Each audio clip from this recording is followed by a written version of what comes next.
night was broken by a loud song. The booms and the blasts, the people did gasp as the exchequer crashed and was burned. They burned. They all burned.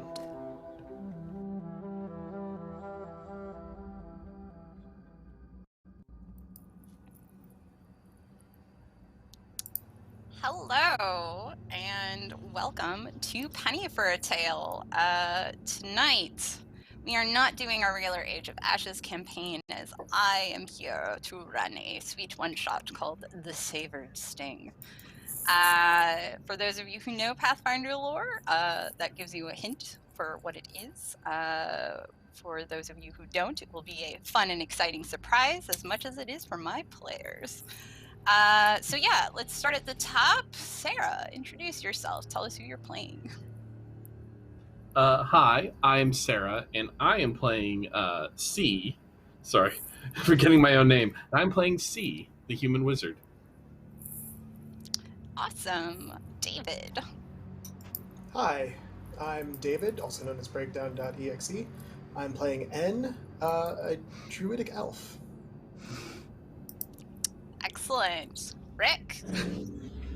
Hello, everybody. I'm Rick. You can find me on Twitter at OopsAllSetite. I'm one of the Gehenna Gaming guys, and I'm going to be playing Kay, the Dwarven Cleric, tonight. Excellent. Smith. Hello, I'm Mr. Smith. Tonight I'll be playing D, a human fighter. And Sam.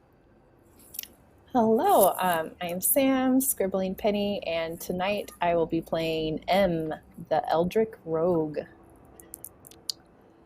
Awesome. Before we get into our game, I'd like to take a minute to talk about our sponsors. We are sponsored by Smiteworks, the creators of Fantasy Grounds Unity, the virtual tabletop that we've been using throughout the entirety of our Pathfinder campaign. If you're interested in using a virtual tabletop for any system, please go to fantasygrounds.com. We are also sponsored by The Only Sheet, a fantastic Excel-based character manager. Our music tonight is by Michael Gelfi and Rock Narden. You can find links to both of their content in our show notes. Finally, while we are not using maps for tonight, our maps are usually provided by Che and Piku, as well as Seafood Games on Patreon. You can also find links to their Patreons in the show notes. So yeah, for tonight's game, we are doing something a bit different, which is basically everybody is playing a character that has appeared in the main campaign of the Age of Ashes game. However, none of them have any idea who they are. So the idea of this game is to basically do character creation in reverse, where everybody's going to, the goal of the game is to sort of unravel those mysteries of who you were, with the player decisions being who are you going to become. So yeah, with that, let's, oh, and before I forget too, if our spooky trailer did not give it away, I would also like to make a point of mentioning there are content warnings for the game tonight, most notably graphic violence and emotional trauma. So heads up, this is going to be a more mature rated stream than what we usually do. But for those of you who do watch us regularly, you know we get deep into darkness and emotional feels and all of those fun, exciting, good times. So yeah, with that, let's get into our game. All of you are playing very unique individuals, and you find yourselves waking up in what is essentially a bright white room. It seems to stretch on for as far as you can tell.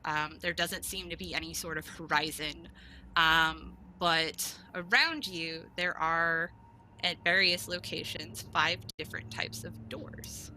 Other things to note is that each of you, while you can't seem to recall what your name is, you each have a letter on your hand, on the back of your hand, you know, correlating, presumably, to your own identity. You get the feeling that that is related to who you are. You also have a band around your wrist that has a crystal that seems to be have some sort of wasp-esque emblem on it, and it also seems to be counting down. But in what arcane sigilry or what language, you can't exactly tell. So yeah, go ahead, wake up. I jump to my feet almost immediately, cranky,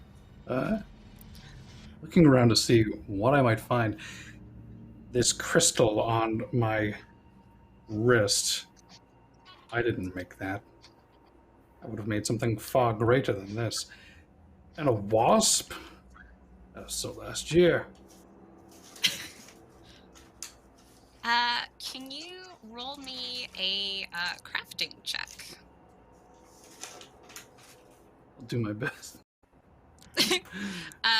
Just click the dice, drag it over to the chat box.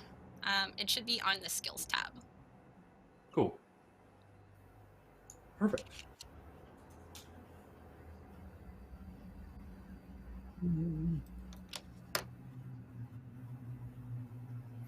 En wakes up and takes a big sniff, tries to get a feel of the air in the area. Looks around. Curiously, the only Finds- odors you could smell are those of the people around you. You also want to describe what you look like. Ah, true. Well, I'm of elvish descent. I have face paint markings all over my face, all very plantish. And I have a staff that I've woken up next to and picked up.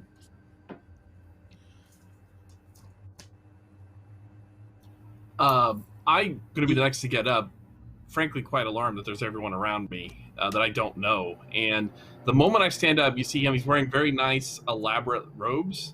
And he literally stands up, adjusts his tunic, kind of straightens his collar a little bit as he looks around the room, but says nothing. He's going to look at his arm and look around the room, and you see he's just like deep in thought, almost as if you're not even there to him.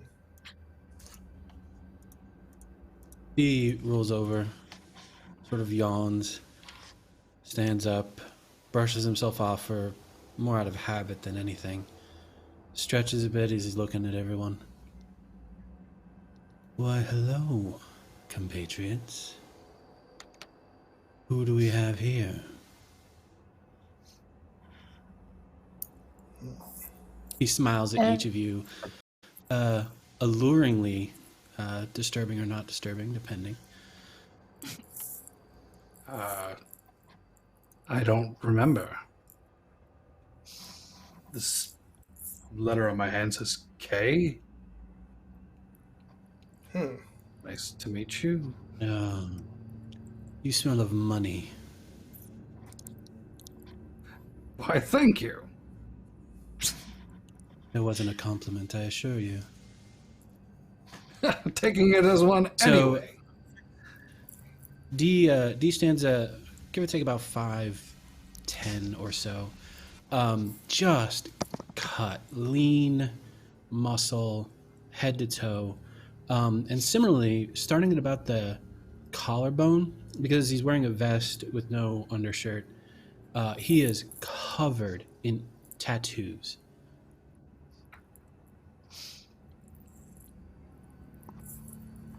It's interesting ink you have there. A taller woman of elvish descent would also wake up. She is wearing, for lack of a better word, a cross between. It is very much a dominatrixy version of plate mail in lacquered black and yellow. So think again like armor, but like straps and harnesses, and very much just that embodiment of, femme power. Where are we? Some sort of room, I would The cleanest suppose. room. The cleanest room I was hoping I've one ever of you would seen. know. How long have you been here? She looks at Kay curiously. You're a dwarf, aren't you? Yes, I am. Where is your Where's your beard, beard? dwarf?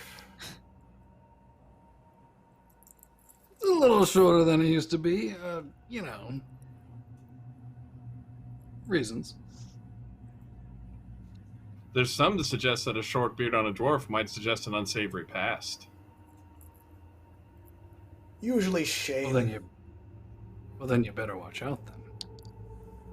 Suppose I should. I do prefer more hair on a dwarven face.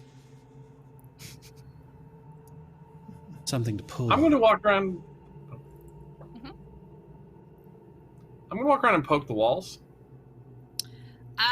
Again, as far as you can tell, there are no walls in this space, but Okay.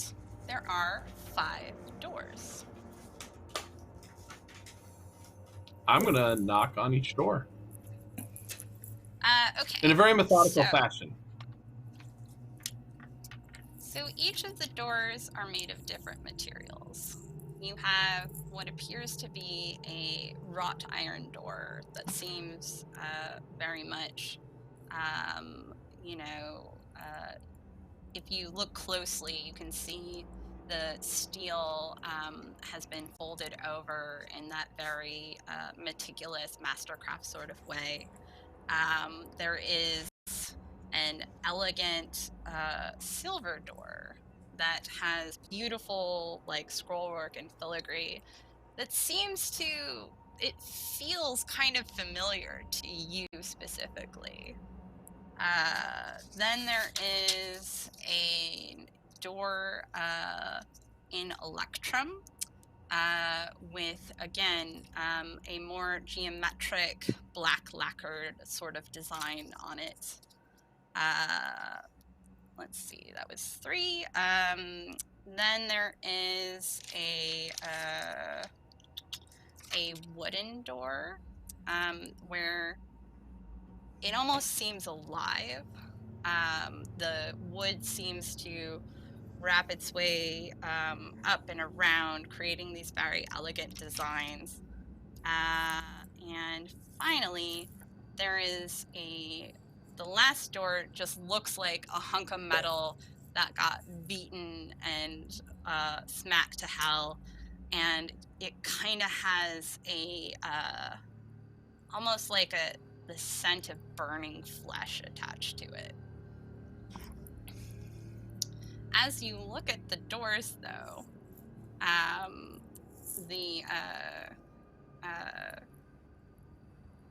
there is a hole that will open up sort of in the exact middle of all of you. And an elegant looking, almost ballerina-like automaton will sort of rise from, this space and sort of spin to life, looking at all of you. Congratulations! You have all been chosen for the trials. You are so lucky that you get to continue forward onto your next part of your journey. In front of you, you will see a series of doors. Pick one to go forward. Find what you need to find the next door. Stay together, though, or you will fail. Good luck. If you don't make it by the time, you will die. I didn't get that. This is absolutely intolerable. I demand to speak with whoever put us here. I'm sorry. I was not programmed to respond to hostility. Can you rephrase the question? I'm sorry. I do not wish to be here. I wish to speak with your manager. You are here of your own volition. You paid a very high price to be here. This is an opportunity. I'm gonna. You are take a very moment finely to- built. What was that, David? Sorry, I'm gonna take a moment because I do notice that there is one body that hasn't quite gotten up. I'm gonna give him a little poke with the staff. With her eyes still closed, she would just whisper, "Don't touch me."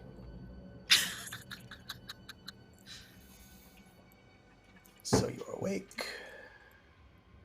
It's kind of who hard built you? to sleep with all this.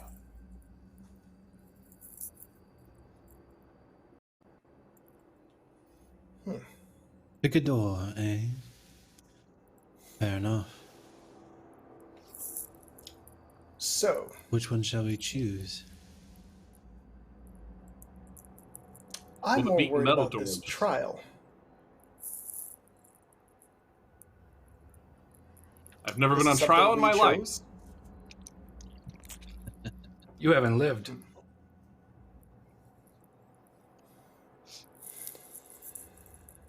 Is the floor Quite. where this automatron came up, is that completely flat now? Yes, it's kind of like one of those like stage door sort of things, except magical. So as far as you can tell, there might as well have been nothing there. Like there's no mar or blemish, and the automaton itself seems to be sort of floating weirdly and doing like little like music box style ballerina spins in like slow motion. Dee will go over to the ballerina. What is the name of this trial? It is simply called the trial. Who is hosting the trial? That is for you to find out, but there are many hints available. How long do we have? So I will, before she answers that, I will say that you will notice that this automaton, now that you're close up, also seems to have very wasp-like features. Like the facial shape has the big eyes, with the eyebrows not exactly like antenna, but arched like that. And similarly, just that very slender, torso into the wider shape of but it's split into the two very pointed, dainty legs that it's twirling on. You have exactly the amount of time as listed on your device. I can't read it. What does it say? That is not for me to explain. I'm sorry. Are we Can you able tell to us how remove long these we've been devices? here? You have been here an amount of time. I don't actually understand the concept. I was not programmed to.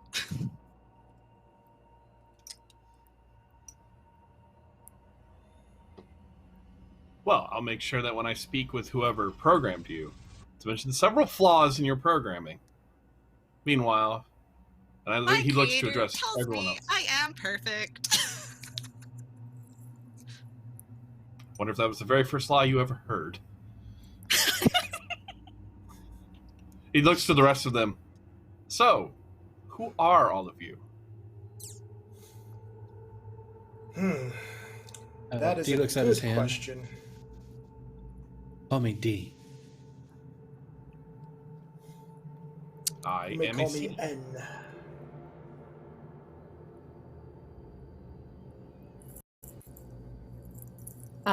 D And we'll C. finally sit up.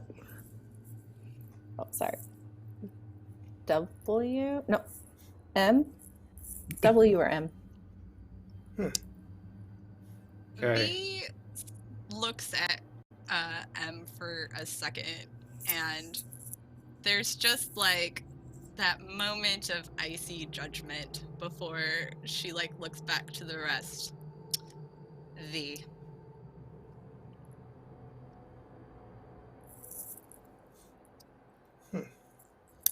Well then, As someone with a medical background, those scars on your face, do you know where they came from? The first thing you're going to ask a lady about is her scars. Well, they're recent. Don't worry, they were making fun of my facial hair earlier. You're a dwarf. We weren't making fun. It is I was. unusual. well, if I may say, we have a limited amount of time, and it's very clear none of us know who we are. So how about we pick a door and see what happens next? I propose that door, and he points to the door with all the filigree on it. I propose the wooden door. Oh, wait. This isn't going Yes, to work if we're all choosing different doors. I Yes, vote apparently for we the must guy stay with the twig and the wooden door together. The thing said we had to stick together. I don't give a flying fuck what door we pick. I draw lots. So we're just going to do what this thing says. Go through a door to God knows where. With God Well, knows the who. alternative is death. And even if that Because is a they- remote possibility, I'd prefer to avoid it. And it says we chose this. An It was opportunity. also wearing Callistrian colors. And again, she would look at M. You're a devout follower, aren't you? And if I was, Wouldn't you trust something that belonged to your sisters?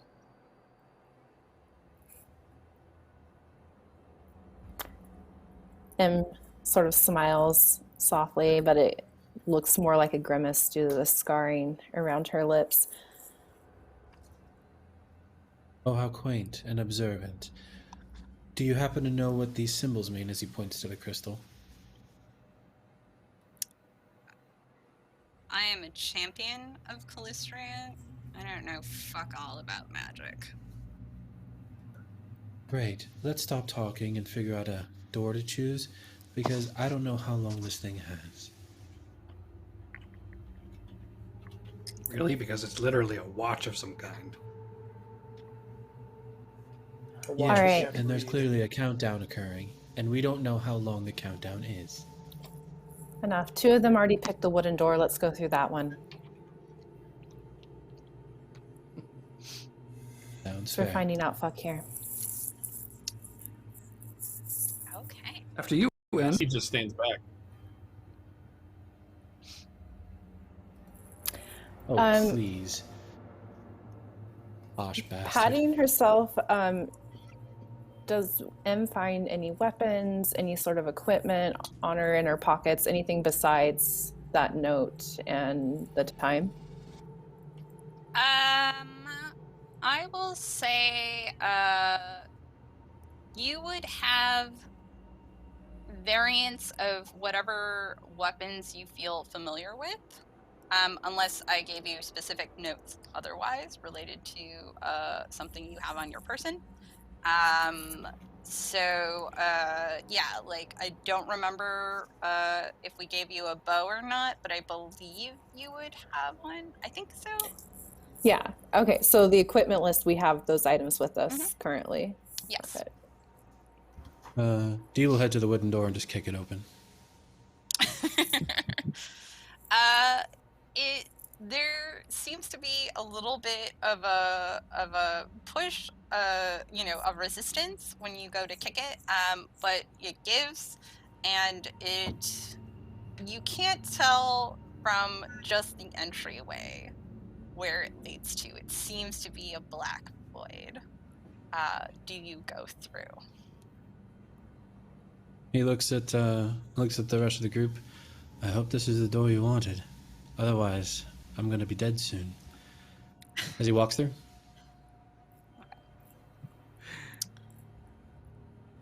Do we have any and we'll idea if he follow. actually survived going through the door? You don't hear anything. No, As Steve far says as you that out can loud. tell, Just- as far as you can tell, he's fine.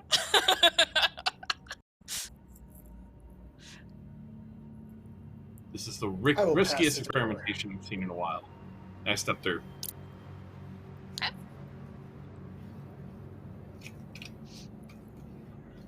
Yeah. Anybody else going M through or not? M has And, a takes a dagger look in at the either door. hand, and we'll go through. Okay.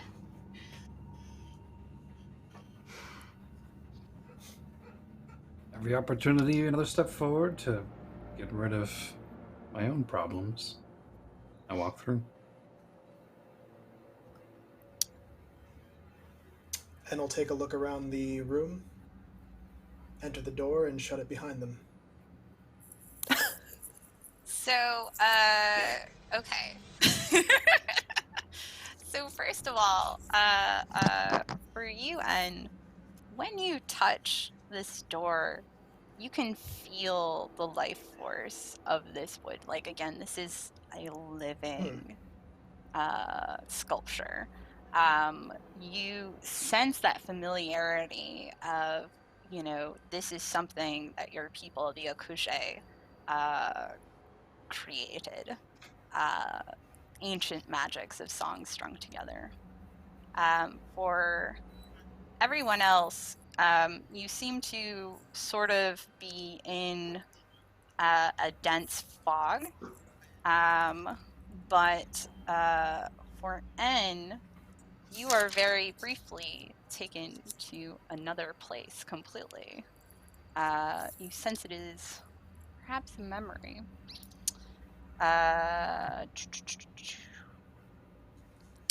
So you see a version of yourself far younger than where you are now.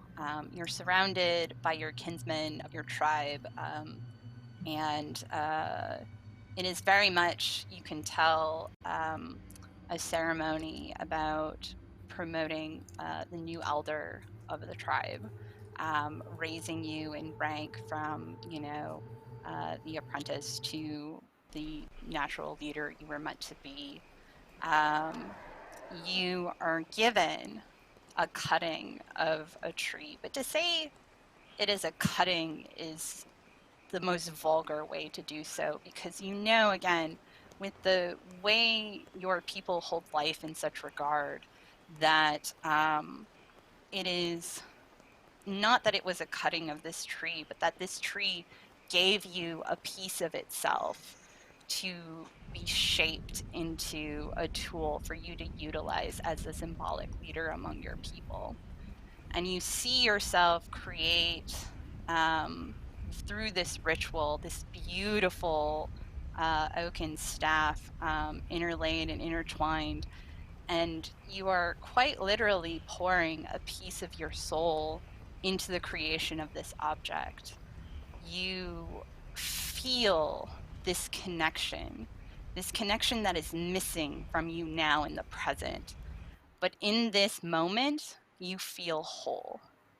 And when you awaken from this memory, the mist clears for everyone else, and you find yourself in a vision of a sort of apocalyptic sight of, you know, the a group of Eruxi, or the lizard folk, being massacred brutally by the Akuje elves. So you see very much, and this is, again, something that everybody sees. You can smell the scent of charred flesh. You can feel the smoke stinging your eyes, bringing tears to them as you make your way through this environment. Most of the battle has gone on, but there are bodies everywhere.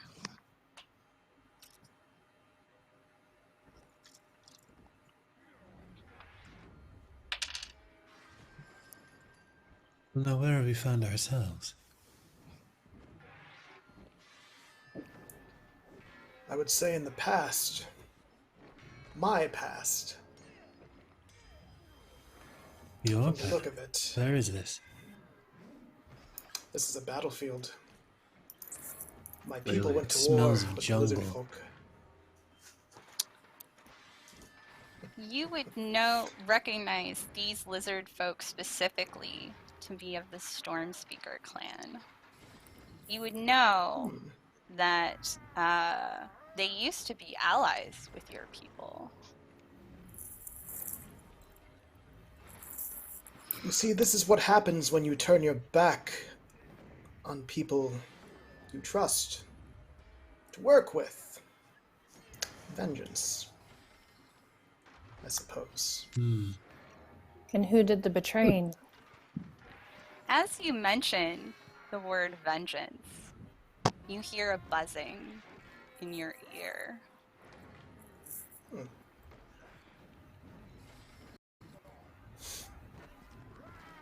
A little. I know vengeance. You have when to I speak think. to animals. Seems familiar. There doesn't seem to be a source of the buzzing, as far as you can tell. It's just that bzzz, and it's gone. Are you So, on this battlefield? Just to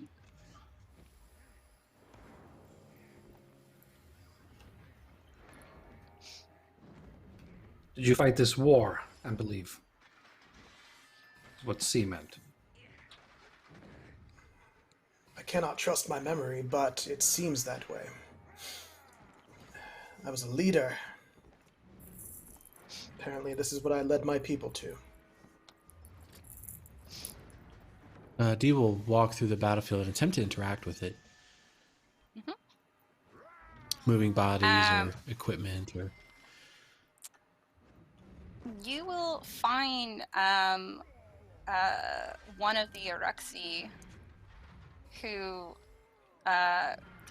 basically grasps your hand, looking at you wide-eyed as he's, dying from these very brutal-looking wounds. He looks to you and just looks deeply in your eyes and says, "Why?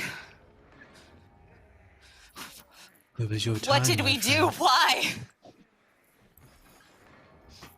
I don't know. Ask that one. Dee will give him a kiss on his forehead as he's dying. Do yourself a favor and go to sleep.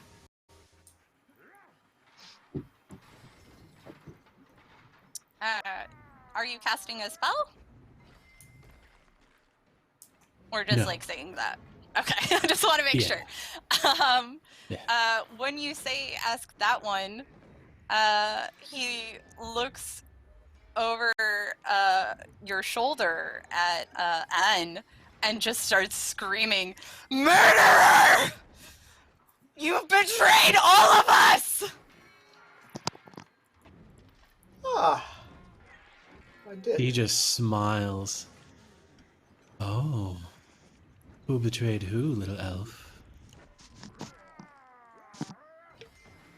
I do so love a good vengeance story.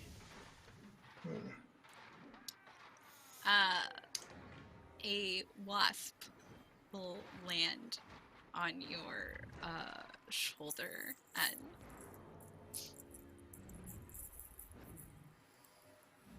doesn't do anything, just sits there.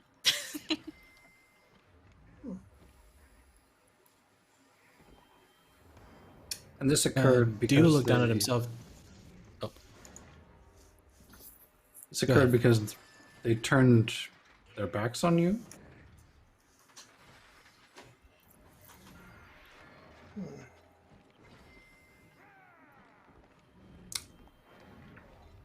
I'd like to put that one out of its misery. So that you won't talk anymore. Perhaps.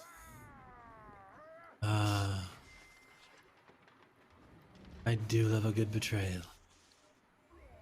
I might hug you later. Don't count on it.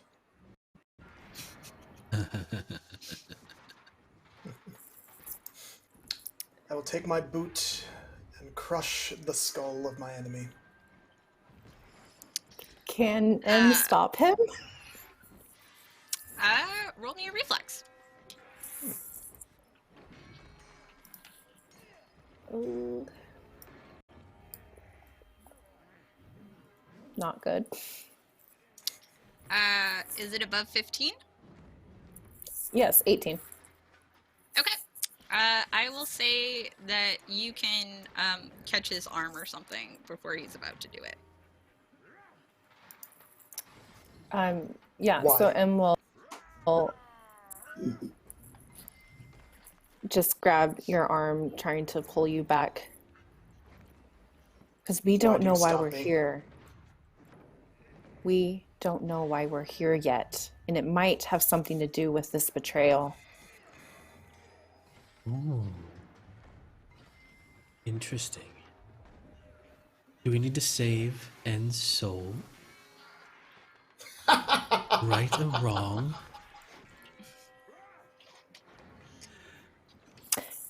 You laugh. Why? It seems fitting that we talk about pasts as we go through our trial. And yet, we don't know what our future holds through this trial. What are we trying to right? What wrongs have we made? Or perhaps are we being blessed for the rights that we've made in life? I think this is a right. Not I one see I'm my enemies familiar with. crushed before me. You seem far better at Right. crushing your enemy than crafting, well, things with wood like your people normally do. Rod is very plain. Right, wrong. It's so relative. I care not for the sake of his soul. No offense, sir, but if I can speak plainly for a second, I'm more concerned with emerging from this trial with my soul intact. So perhaps if you're done trying to crush this poor individual's skull, we can continue on and find our way off of this battlefield, because I have no intention of joining the ones that have fallen on it. Agreed. Seconded. There's a door somewhere here. What is the clue to the door? Then let me talk to him before you kill him.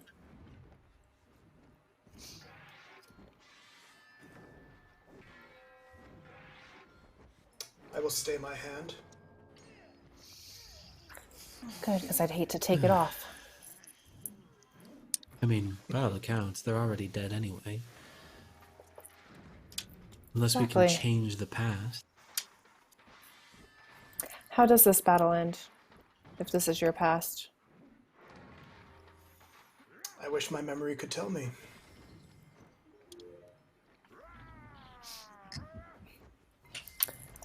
So M will crouch down next to this creature, trying to block in from view, if she's able to at all. And just lean very close. Tell me your side of the story.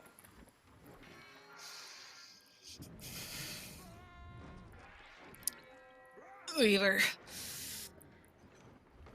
were peaceful warriors. We work with the storms. We were neighbors with the Eruxi, and then they came in mass, all of them slaughtering everything, our women, our children. And he would grab M's cloak tightly with what seems to be the last of his strength. There are two. You have to save them.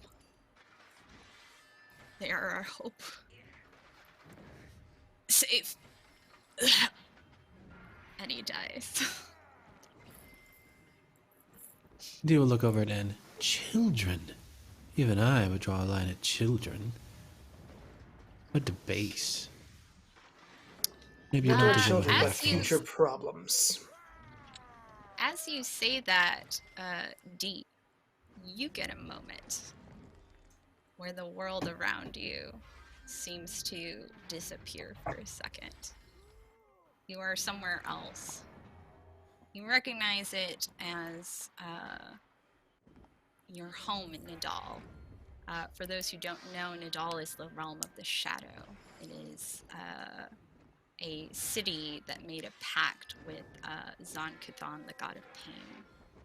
Peasants tend to live in a state of pure terror as their governors are incredibly sadistic in doling out punishment.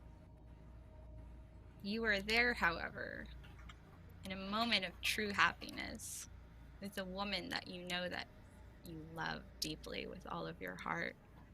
Her belly is swollen.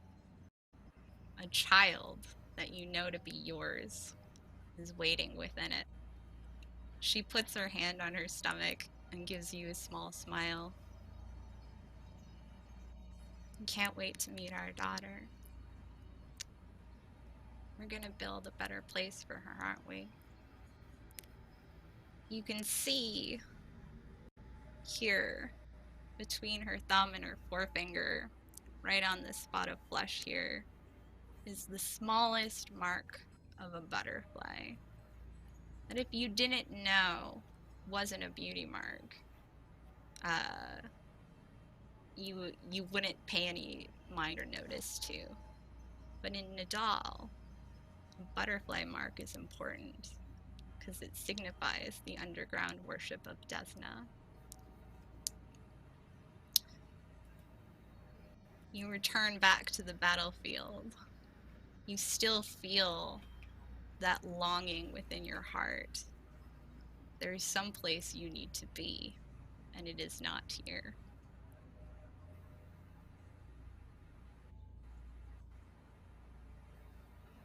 There's a brief look of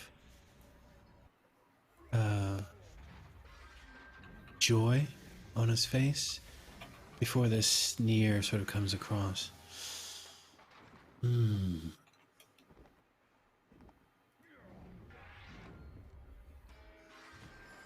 As I said, even I would draw a line at children.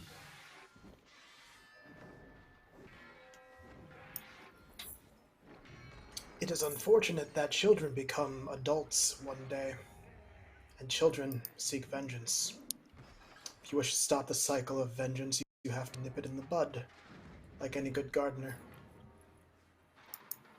And simply stop So you see them from as nothing planting. more than weeds. Perhaps. I do not know what reason my people went to war.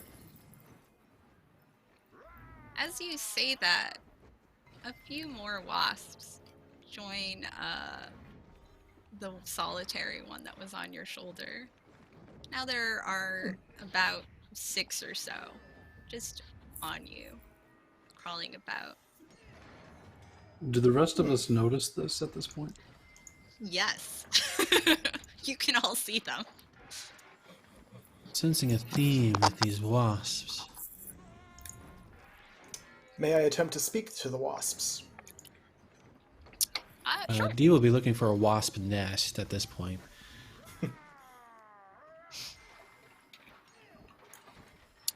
Well, let's see.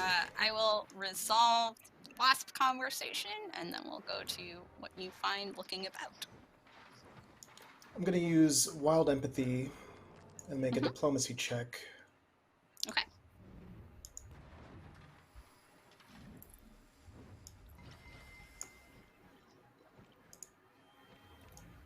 Excellent. 23. Okay. You can talk to the wasps. What do you want to say? Azul. I see you've joined me here. What brings you? Vengeance. We smell it on you. It's drawing to us like a flame. Vengeance or vengeance against me? We serve the goddess. We serve her will.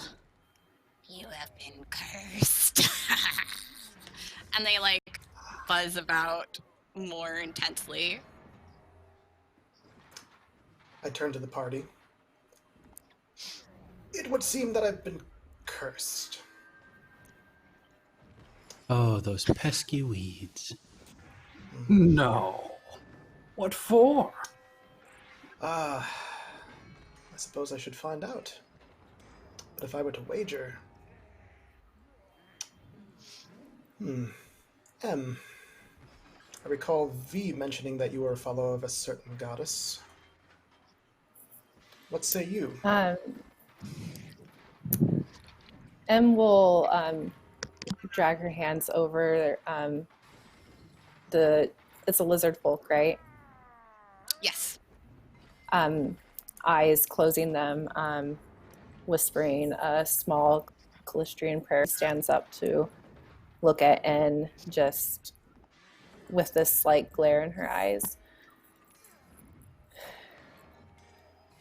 My goddess is a goddess of vengeance.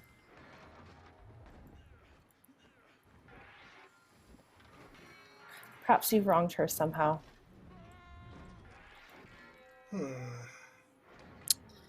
Or perhaps the spirits of those you wronged had their prayers heard.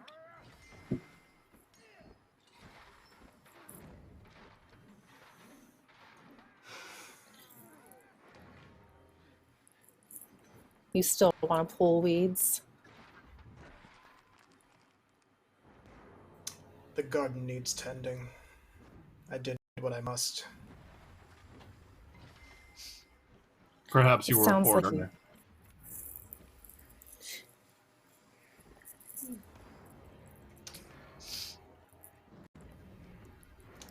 So, as D wanders around, you see there is an Akuje who, within what used to be, a dwelling of some kind, but now part of it has been destroyed.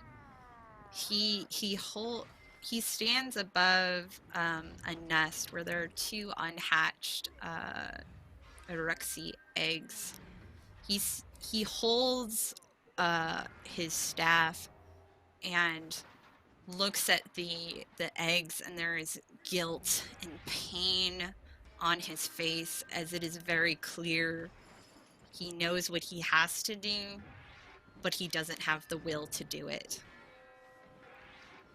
He looks at you. This is wrong, isn't it? Oh. The look on your face is an atrocity. But the question is, what are you going to do?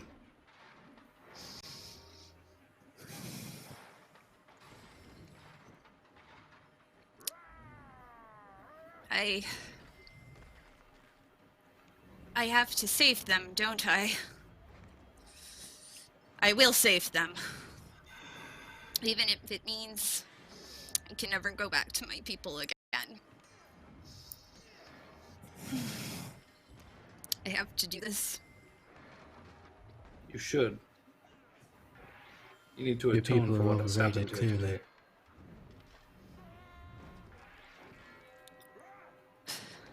He throws down his staff and takes removes his cloak and wraps the eggs around it very quickly, looking at D. You won't tell them that I was here. It's our little secret, elf. Now run. Enzo Cool. My name is Enzo Cool. Tell them I died. That's a if you pretty name. must. I'll remember it.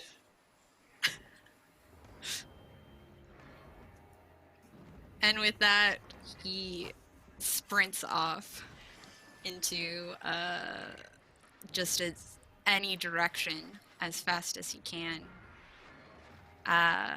Meanwhile, N and anybody else with them, an Cougar Warrior would approach.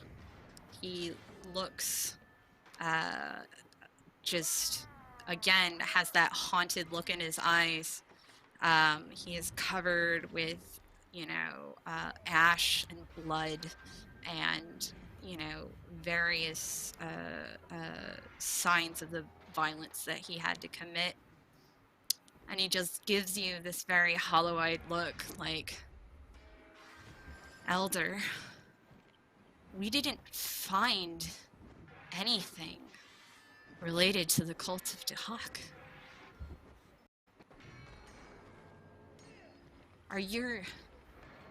Could your vision have been wrong?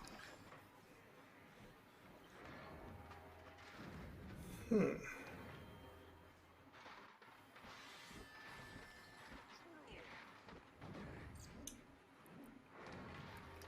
do not know. If my vision was incorrect, it is too late. It does not matter.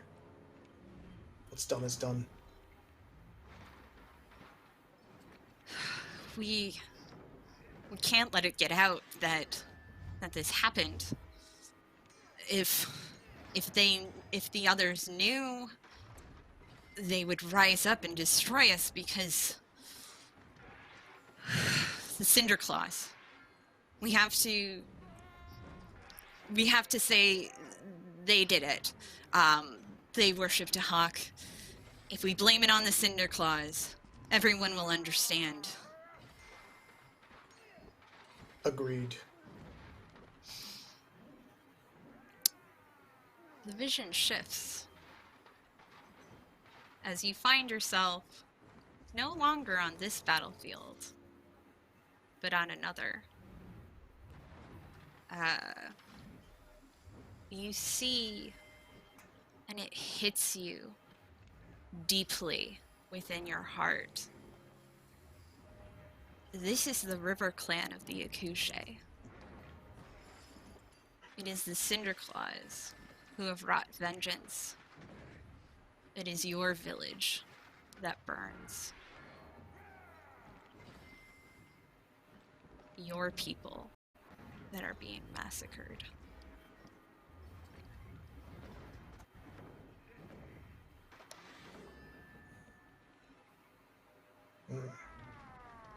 Well, that was a shift, wasn't it? Why is this?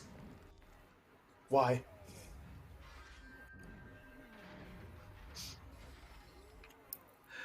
Can It you looks not like even the guess? lie got out. I can Or guess. It shouldn't have got out. I told them. Gave the order. Do anything you can to keep this quiet. how'd that work out for you? Yeah. All Apparently good not conspiracies well. break over time. You literally think saying, do anything you can to keep this from getting out. Killing innocent people over nothing. Some vision you saw in your head that ended up being wrong A lie. wasn't going to get out. Are you fucking delusional? You brought this to your clan.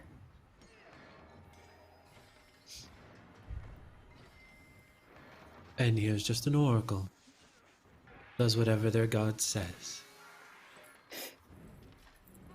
Their god shows them a vision of betrayal from a lizard clan.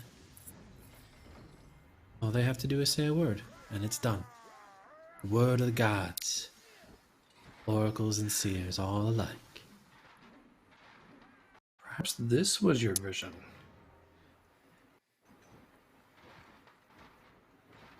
What I must you say there would be a realize- benefit to this. You kept saying how you had to remove weeds from the garden. Sometimes you must start over the garden. You hear screams in the distance. Perhaps survivors. Should we go step on them? Is that what vengeance Try it and wants? see your neck taken from your head. Ah, Oh, We're but we all must progress teammates here. together. It's so true, we different. can't stray from each other. Aye. we get to pick Let on us each go Didn't other. say they and had to see all be my alive. failures. At the mention of the neck, Kay, you get a brief flashback. You were being held in what appears to be a dungeon. You know from the timing that this had to have been, longer. Because at this point, in this memory, you have a full, fantastic beard. Perfectly oiled, immaculately upkept. You were being held tightly with what appears to be a whip wrapped around your waist, pinning your arms against your sides by a sea elf, of all things. As around you, a group of adventurers start bickering and arguing over whether or not you should live or die. You're not really paying attention to the conversation, though, because more than anything, you realize that you have done something so awful that you honestly don't care what happens to you. As the adventurers bicker, another one of your kinsmen, a dwarf with a red beard, he has a dead, soulless look in his eyes. Something that used to drive him, used to motivate him, is completely gone. And he too is crushed by the burdens of what he went through. You know that whatever it is that caused this pain, this lifelessness within his eyes, you know within your heart that this is your fault, that you were involved, that you led him to this fate. He takes a knife and he slits your throat. You wake up. You can feel the blood still going down your neck. But it's not there.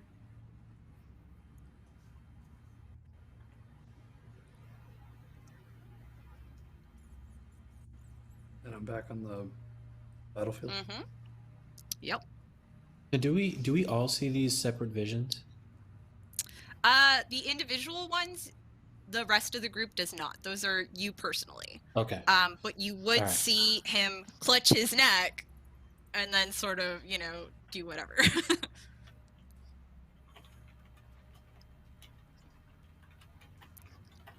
Are you all right, Posh?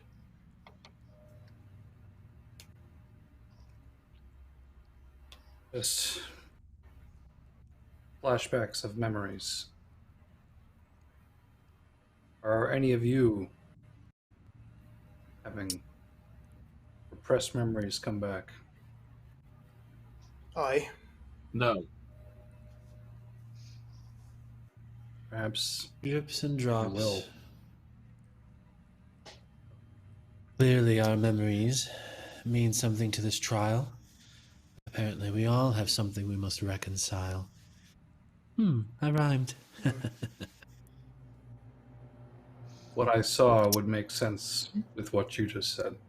It does seem to be tied to this task. We have a door to find. N, are you done murdering and being avenged on? If we have a door to find, I suspect we shall have to go to where the violence is occurring currently. Lead the way.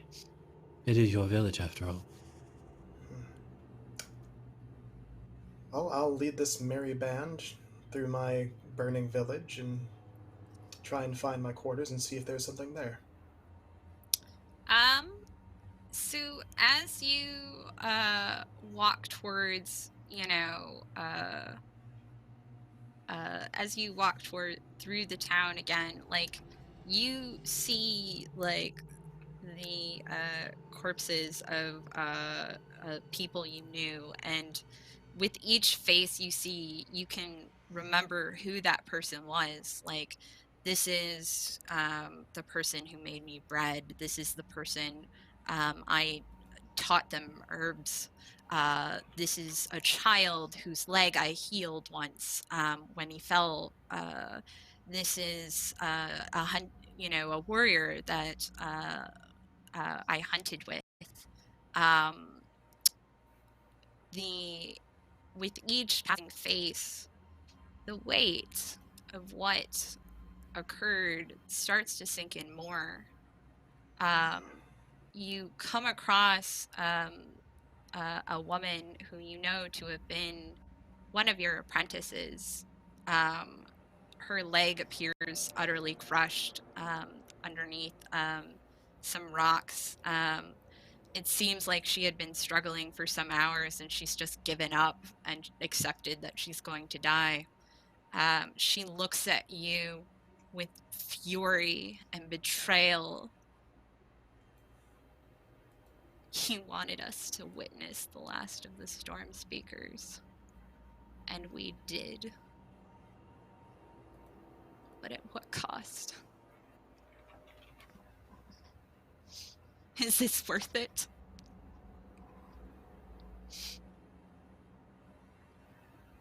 Have we really stopped Dahak's influence?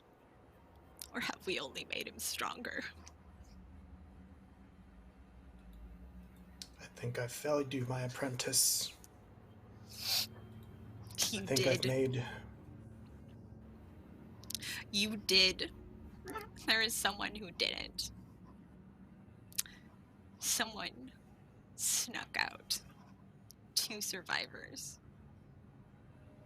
If there is any hope of rectifying any of this, any hope of paying for the blood that we have shed here this day, any way for all of our lives to no longer be lost, it will be with them. Let us pray that when the time comes, that they will be forgiving. Who will survive us, apprentice?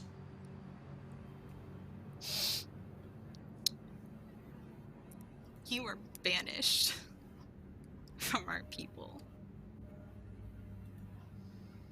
You will have no quarter here any longer. You are stripped of the title of Elder.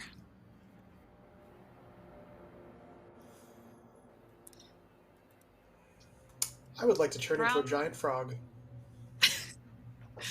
Wouldn't we all? Do you really? Perfectly normal response.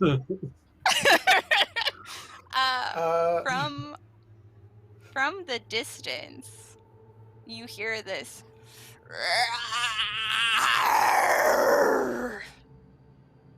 visceral, guttural sound.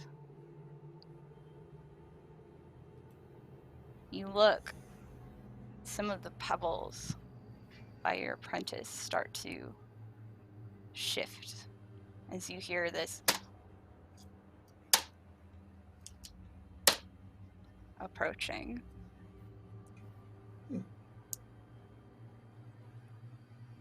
Hi. What do we have here?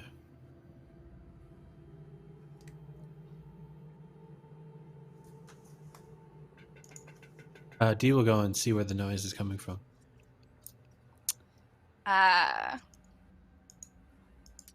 You will see what appears to be a very large, oversized lizard folk scanning the remnants of this battlefield. Where is he?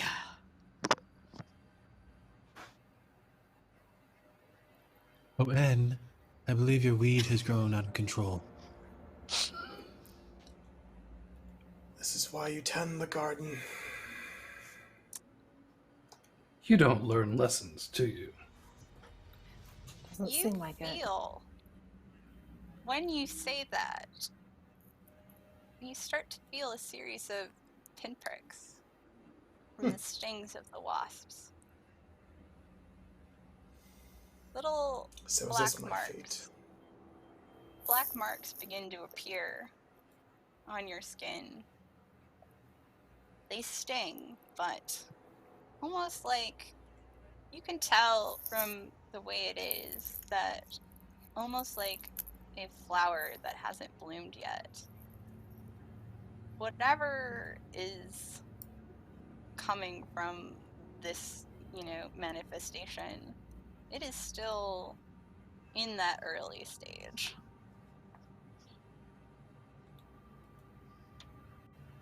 Do we see the wasp sort of poking and Yes. picking at him? Oh yeah. Yep. Can't be He good. will sigh. He'll get up close to N. Listen, elf. We are all in this together. I do not know what happens if you fail this trial. The worst case scenario is we all fail. We are in the lifeboat together. So, find your peace, accept your mistake, and apologize to whatever the fuck is fucking with you. Apologize? Ha! No. You clearly Oh, made a mistake. Pride. Listen, I don't care if you think you made a mistake or not, but you must at least come to the conclusion that what you did fucked up. A mistake was made. Your people didn't banish you for no reason.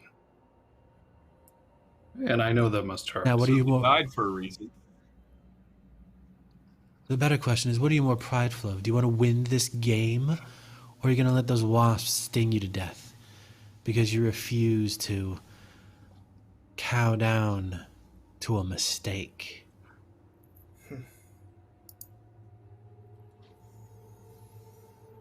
What kind of loser do you want to be, N? I don't lose. I refuse So don't to lose. I will You're literally seek out... losing everything. Am I dead? You could be. We might At this all be rate, you dead. will be. Does N have his staff? He has a staff. Not made of wood? Made of wood?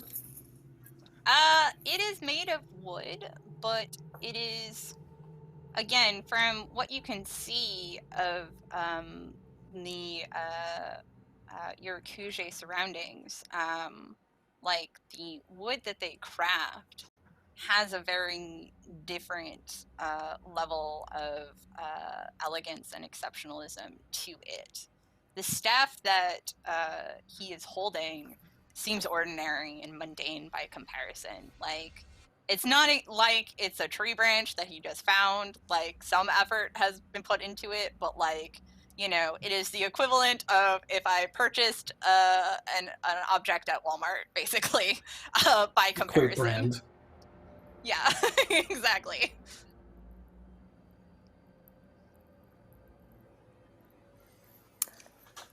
D. Oh, go ahead. No, you're fine. Go. Yes, N. I greatly look forward to judging you for your mistakes. I cannot wait, I assure you. I'll move Kinda hard forward, to- and I'll find that which screams for me. So, as you start to go forward, you again hear this creature and you can see like the details as it's brought into view.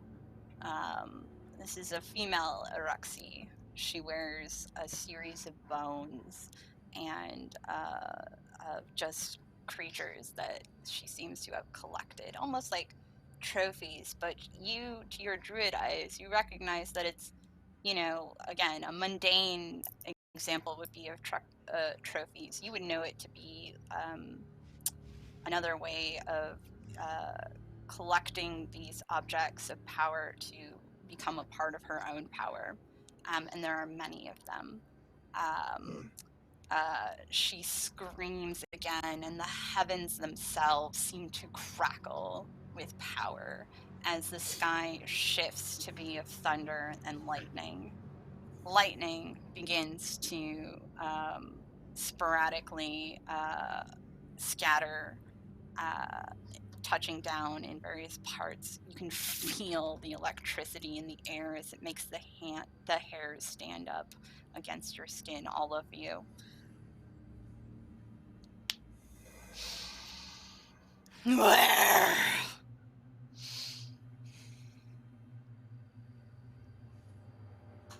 I am here!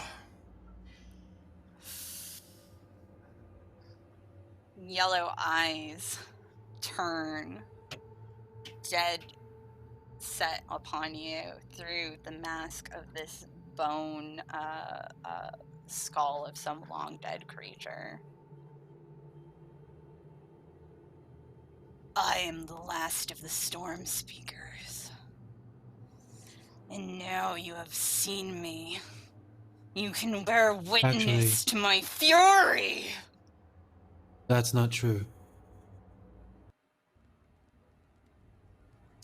She looks. There was another one.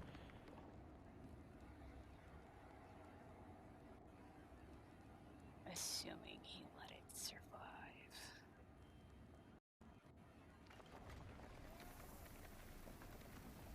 Your elven friend How do you took know 2 this? eggs.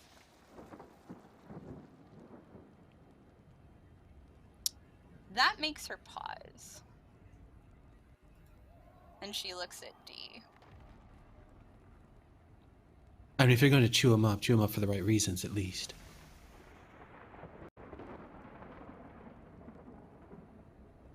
And Cougar saved us. Yeah. Enzo Cool. I rather like the name, actually.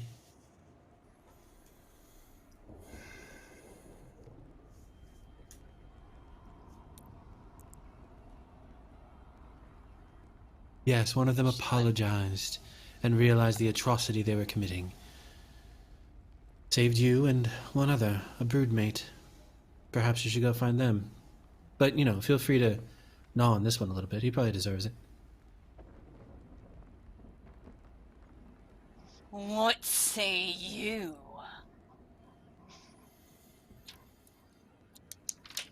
I had no knowledge of this. Noelani. Oh, and we have our first name. My name. I say someone didn't do their job. Oh.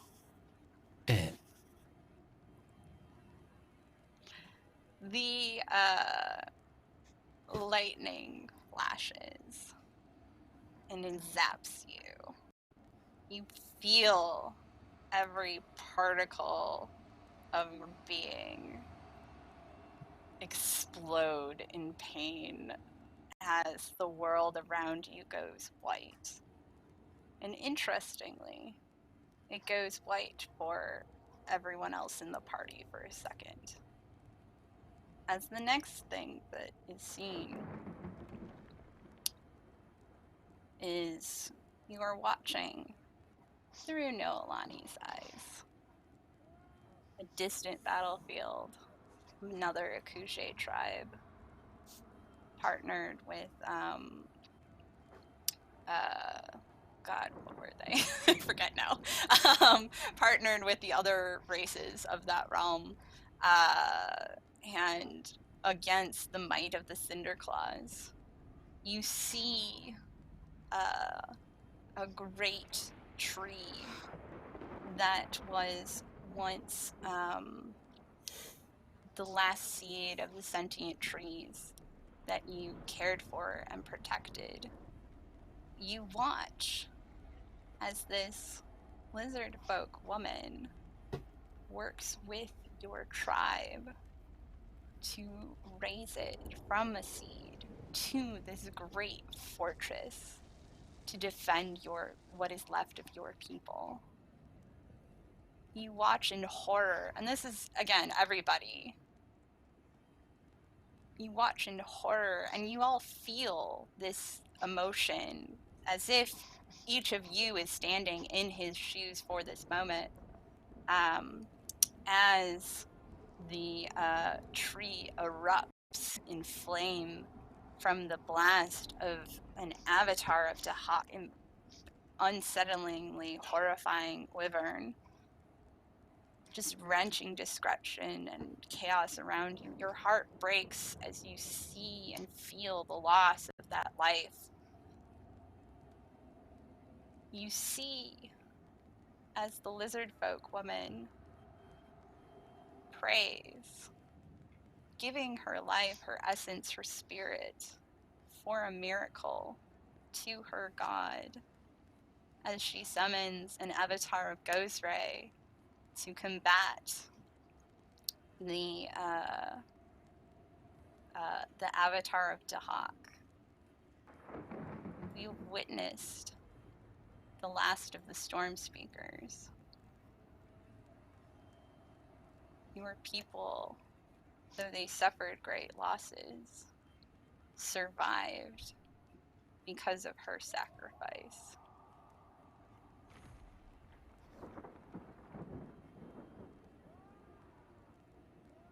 I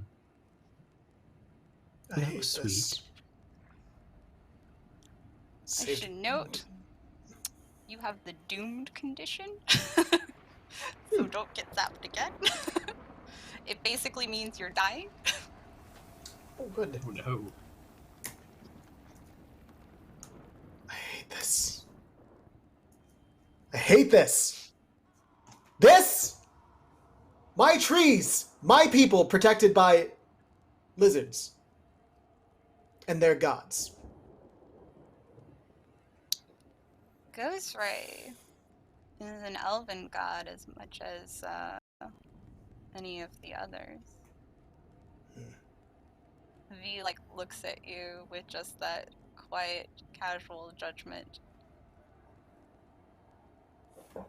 Why do you find storms so unforgivable? Is it not the storm that brings rain, that makes your trees come to life?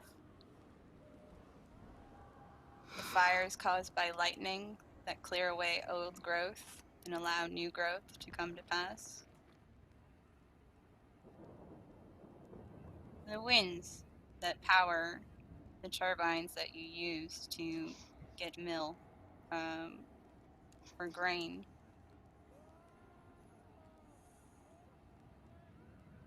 Who do you speak to, N? What god spoke through you? Oh god, let me look it up.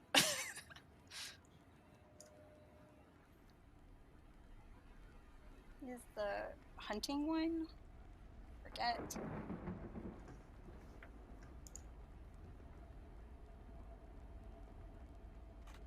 Oh.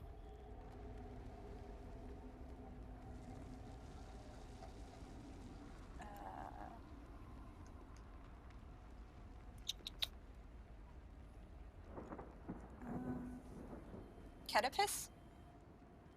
Edifice, yeah. Yeah, Ketipus. God of hunting, forestry, running, and the moon.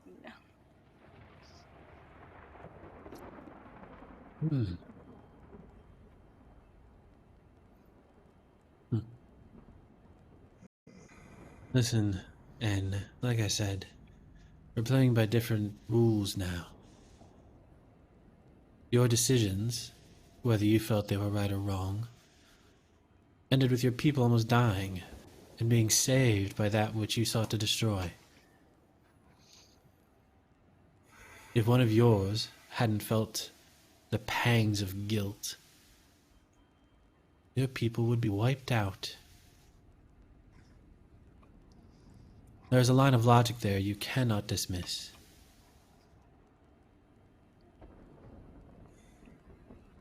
It's true.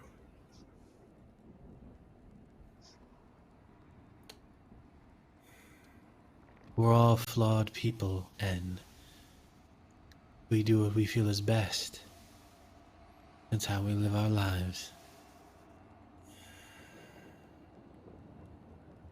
I wish to see this no more. I admit my I mistakes. don't think you get to but choose that, Nolani.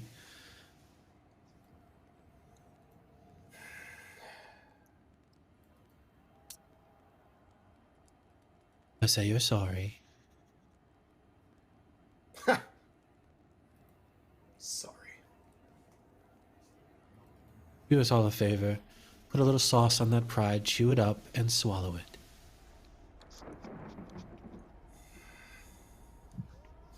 I see now that the path I walked was incorrect. I see that I made mistakes. I see that I caused grief to my people.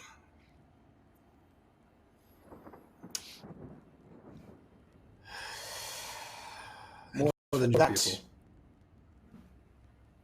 for my transgressions,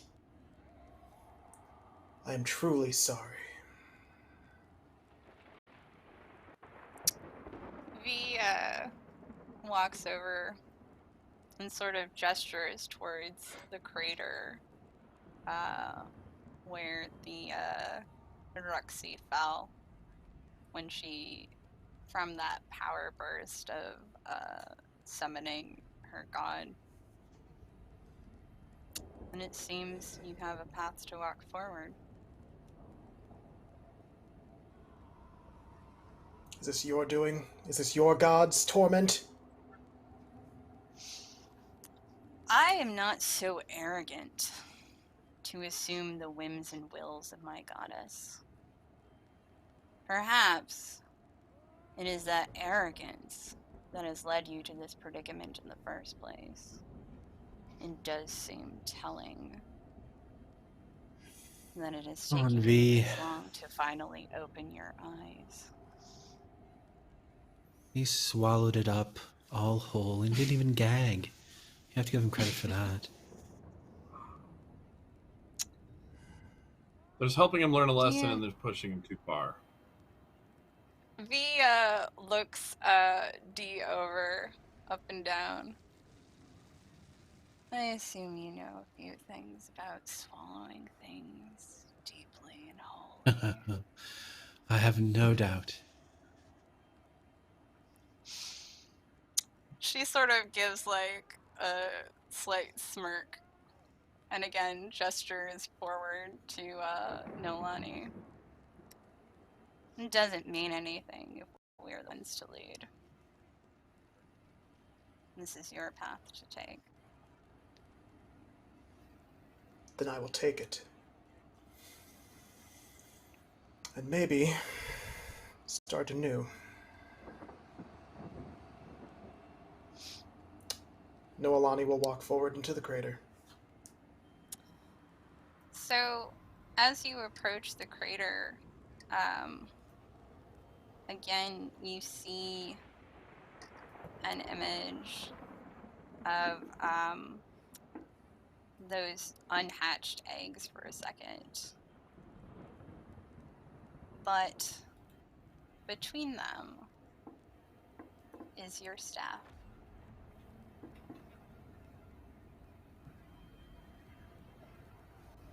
In this vision, can I reach for it? This is, everybody can see this. Oh, okay. And yes. Oh, those look familiar. That's mine. Do we all have to touch the staff? I will touch take it. Do you do anything to the eggs? No.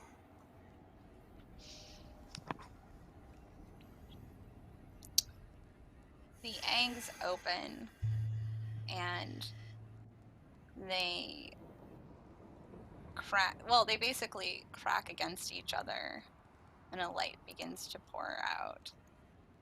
And from this grows a door. It is the one resembling the silver filigree. Various scrollwork and designs. You can tell that this door is magical in origin, as you can kind of feel the arcane energies from it. C, this is the one that speaks to you.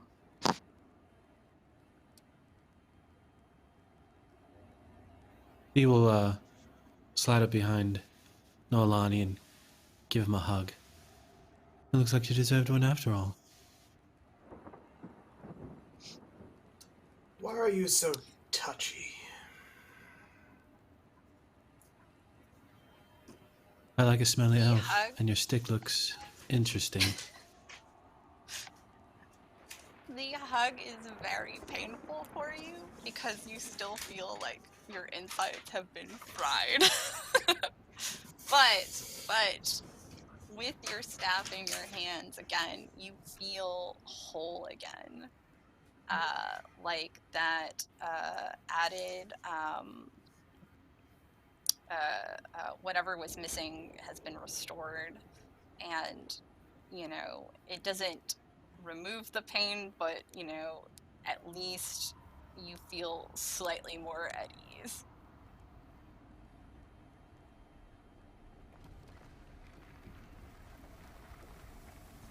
Congratulations, elf. Well done. I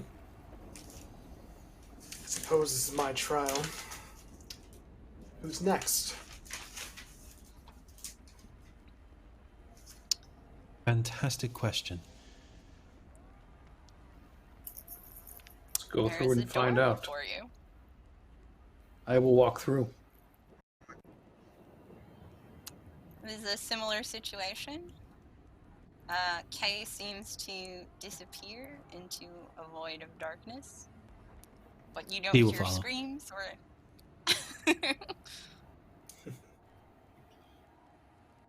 Noelani will follow. Following. V will look at M, again, giving that casual once over before going after them.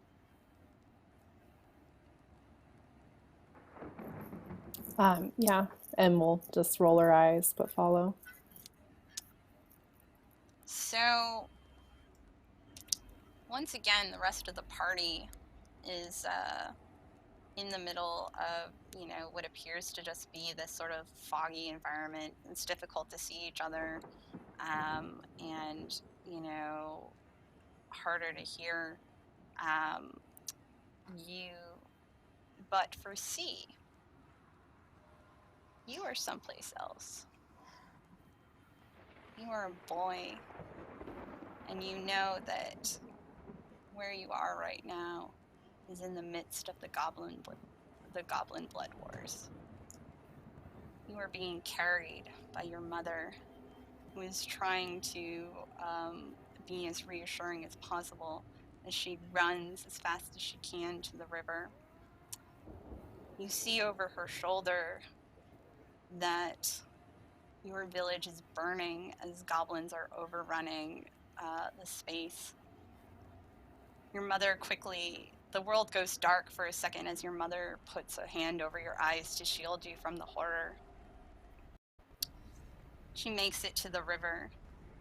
She puts you inside a small boat and places a heavy tome in your hands. You recognize it as a book of the arcane, very old and weathered, has been passed down. This is a tome that she taught you how to read with. She looks at you with a tear-stained face. She brushes some of the hair out of your eyes and says to you, Coriolanus, I love you so much. Promise me that you'll study hard, that you'll become a great wizard someday, and that you'll make me proud. No matter what happens, just don't look back, okay? As she says this, a blossom of red sprouts from her chest.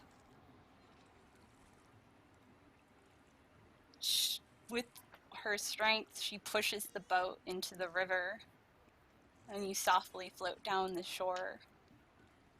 You see her stand and face the oncoming goblins, an arrow lodged in her back, as she summons what is left of her strength to gather the arcane forces into her hands and create a wall of force, shielding you from whatever projectiles the goblins have to throw at you.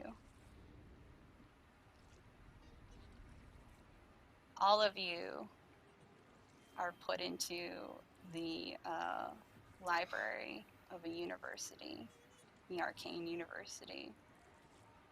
But for Coriolanus, you still feel that bit of vertigo from the boat rocking with the panic as you scramble to try to scream after your mother.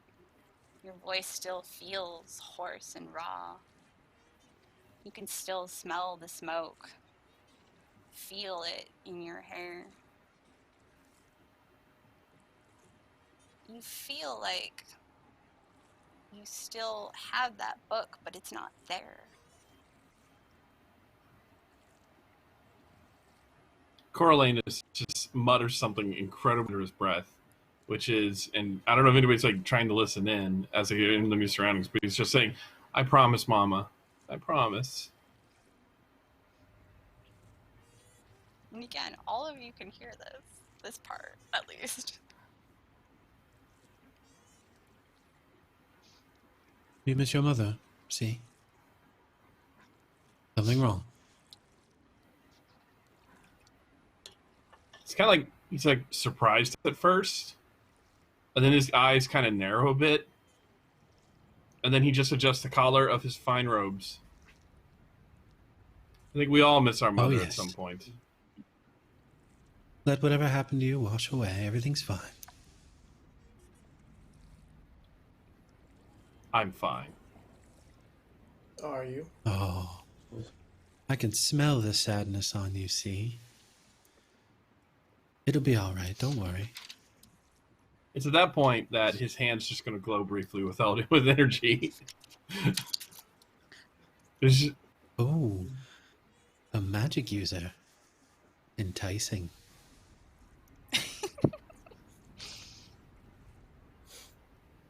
Quite. And what is it that you do again besides give awkward hugs and insult people? That seems to be about it so far. Care for a hug? I do not. All right. So maybe later then. It's at that point. At that point, he adjusts his collar, and then looking around the room, guys, he tries to take in the surroundings. He's been to this university before, right? Yeah. As you take it in, like, you recognize very much that it feels like home, or at least as close to a home as you could imagine for especially how old you are. Right now you are in the library, and you know, your hand strays against a railing, and you feel very much like this is the familiar feeling of this wood. You know that like a few feet down there is a stray nail or something that nobody has bothered to fix, that often the apprentices will have their robes caught out on, something like that. You can you know every book that's in here practically. This is your, for lack of a better word, this is your happy place.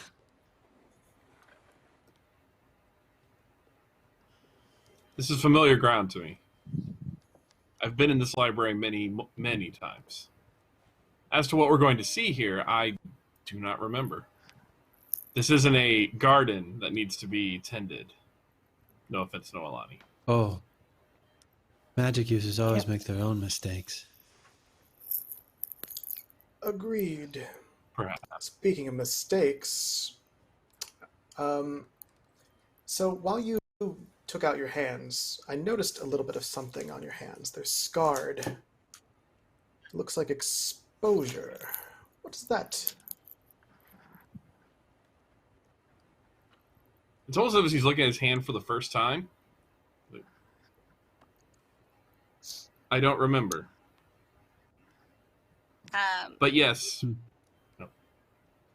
Yeah, and again, it is strange that you know, the marks on your hands, like, to the average person, you would think that it was a burn scar of some kind because it looks like the flesh of the palm was damaged in some way, but it's not.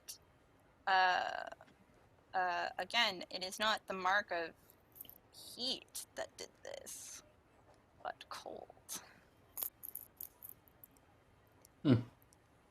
I wouldn't expect it to be callous from labor. No. Perhaps I should wear gloves more when I go out. But apart from poor hand care, I still don't know why I would be here. Perhaps we should wander through this memory and see what pops up. Perhaps you all learned a thing or two. It's a library. Nothing seems so on the I nose suppose here. you can't help but learn.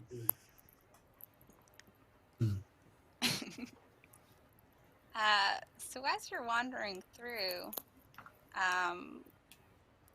let's see. Noelani, there's a stack of papers that catches your eye.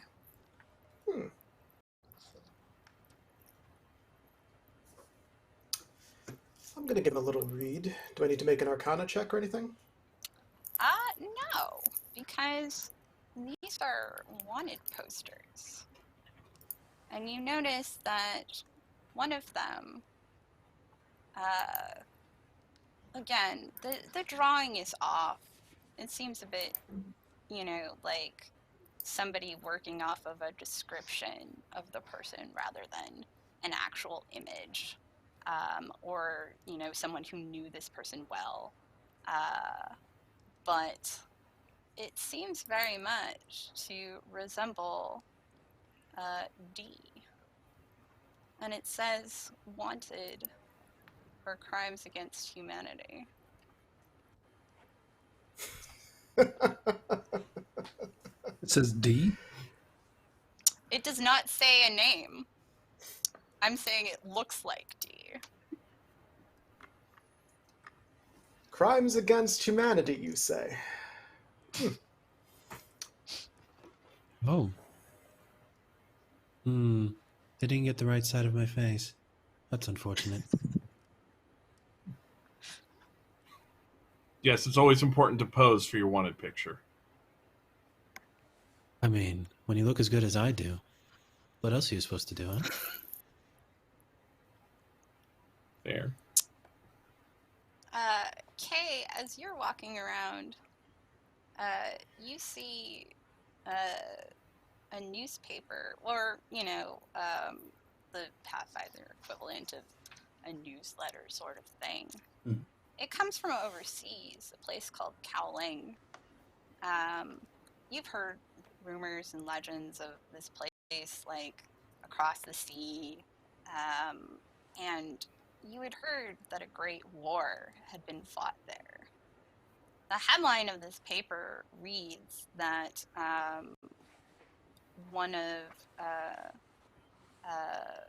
an assassination attempt on one of the ruling houses of Cowling had, or wait, is it Cowling or is it Chansha? think it's that one. Anyway, one of the ruling houses, the ruler of the 63rd throne, an assassination attempt had been foiled against him when it appeared that one of the assassins turned on the other. However, the body of the mastermind was never recovered.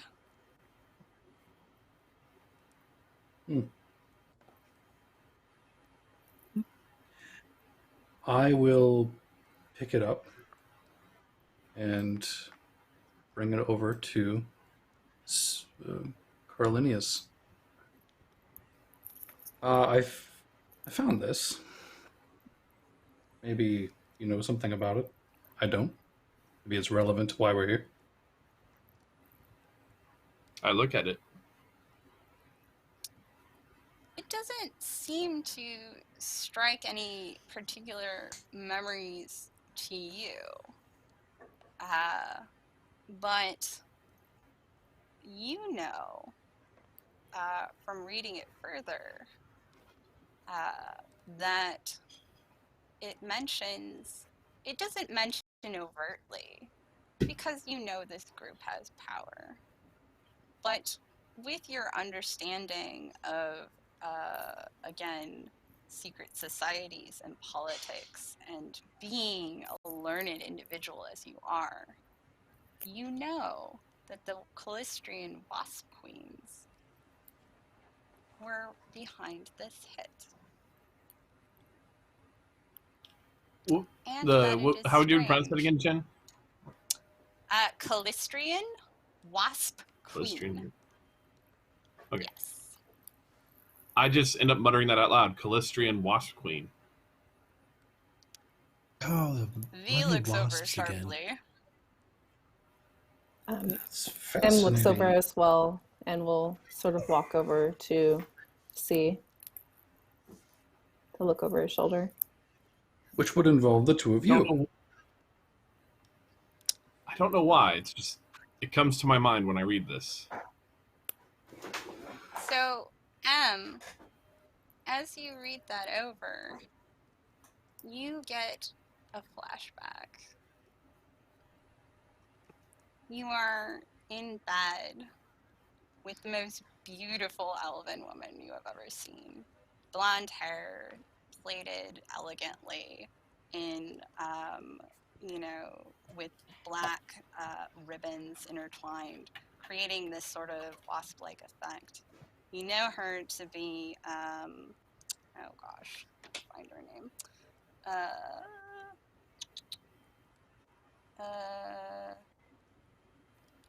Alala, the leader of the Wasp Queens, a secret order of Callistrian assassins.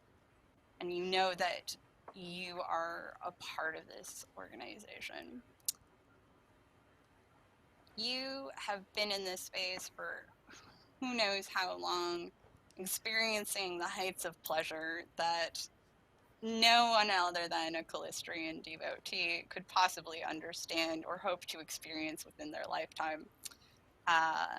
And you know in your heart you are devoted to this woman. She looks at you, twirls a finger around your hair, and says, "I have a job for you, darling. I want you to go overseas. There is an investment I have, an aspirant named Vesperin. I want you to keep an eye on her, watch her back. Do what she asks, but within reason. Make sure she survives. As I said, I have an investment with her."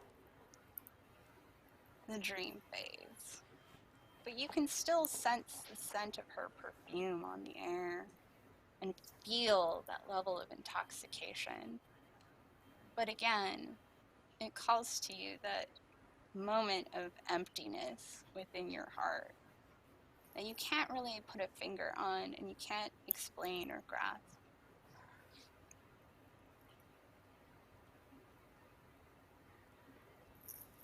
M will sort of reach over and pull the paper from C's hand, almost desperately reading over it for a moment, trying to gain any clues, just looking between every word before shaking her head.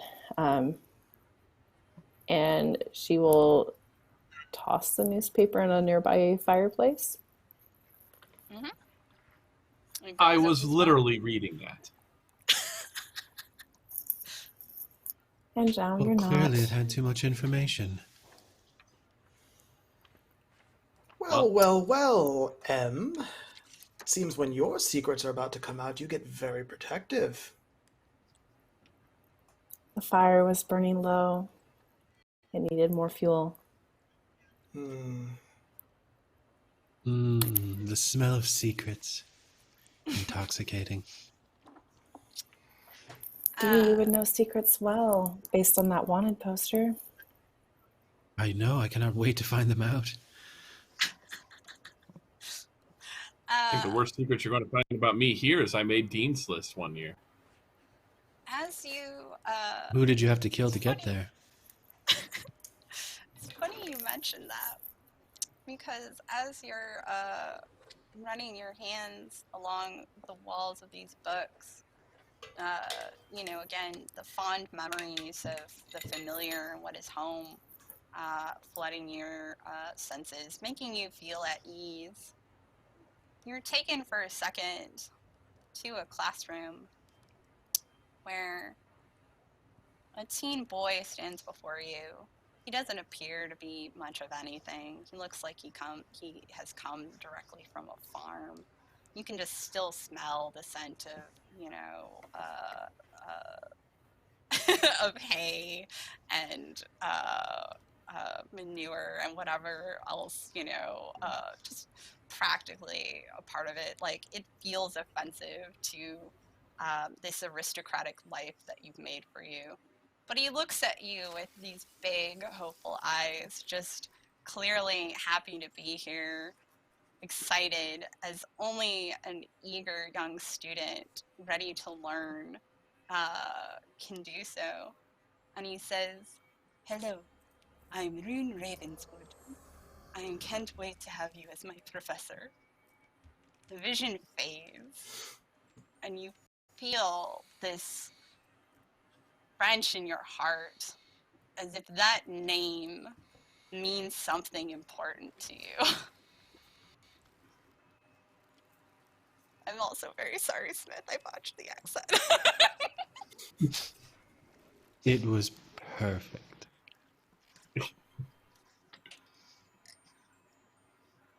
I tried to think about who that guy is. Seems very familiar. And you see, literally as we're walking, C stops, just almost as if he's looking off into the distance, then just kind of snaps out of it. I was a professor that was a C here. only memory? Yeah. Yes. Well, I thought so. Okay. Yeah, just wanted to make sure. I'm a professor here. I taught a student. Oh, you. A young protege. He had a lot of promise. Don't know if I ever really told him that. But oh well. Oh, well, that seems like an easy win then. Find the boy and tell him he was good. Or not, depending. What was I wonder what he did with his life.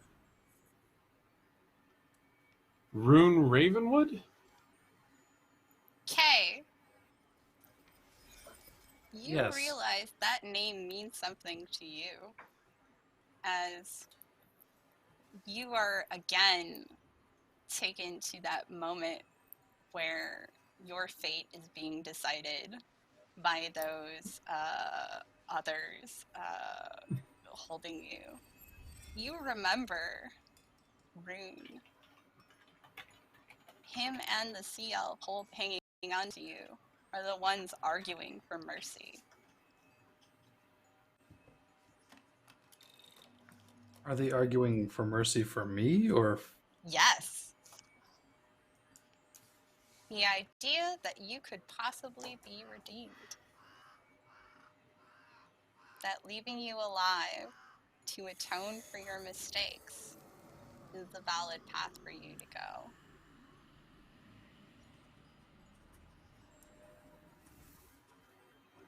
We'll see. We'll see if it's true. Yes. I say aloud. It's true. Rune was a student of yours? Yes. Seems I owe him my life.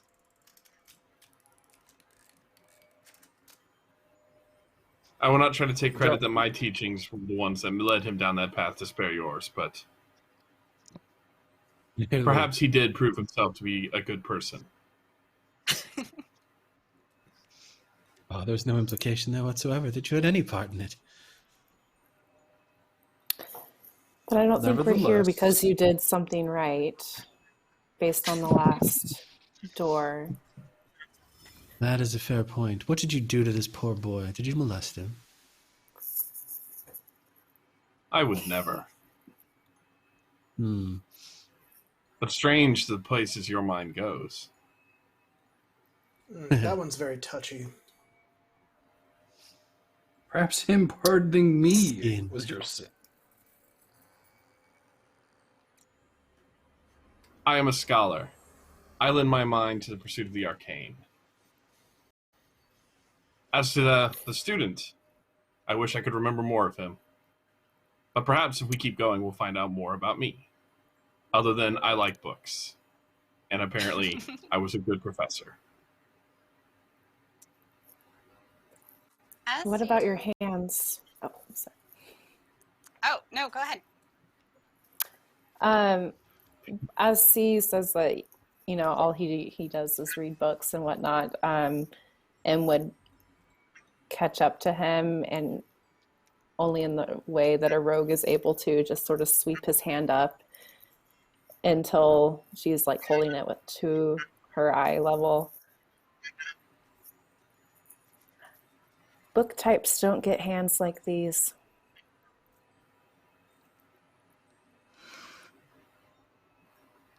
Depends on what books you read. And what books were you reading?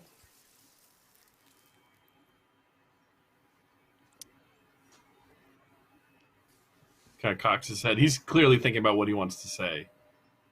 Your mind, and this is a you scene, flashes to a shadowy room. There's a woman who sits on a throne before you. You can't really make out any details other than the stiletto points on her heels. That could almost be a weapon in and of themselves. You're clutching the book to your chest, the arcane tome of arts passed down from your family. You look at her, you see yourself with that hungry desperation. Please, I would give anything to be free. Do whatever it takes to make out for what it is. She looks at you and tilts her head.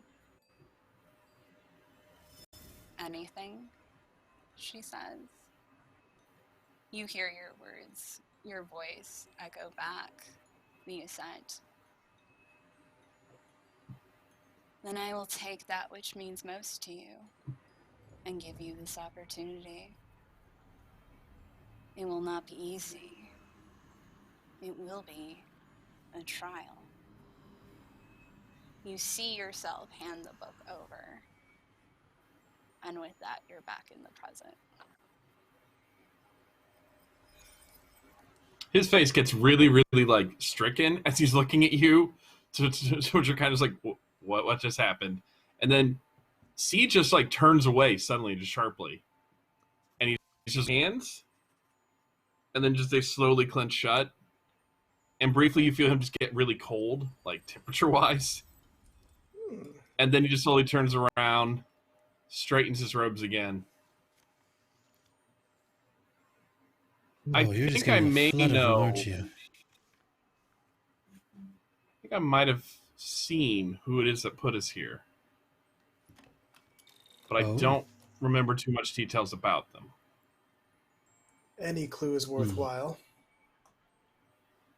I was talking to a woman. She seemed rather imposing. I don't feel like I've met her before, but it felt like she definitely knew me. And apparently I asked to be put in this trial. And then, after a brief exchange, the memory ends. Don't recall much else. Except it would appear that the more that we embrace our emotions, the more this continues on. But as for what I'm supposed to learn... Money. Let's wander around this castle and see what we find.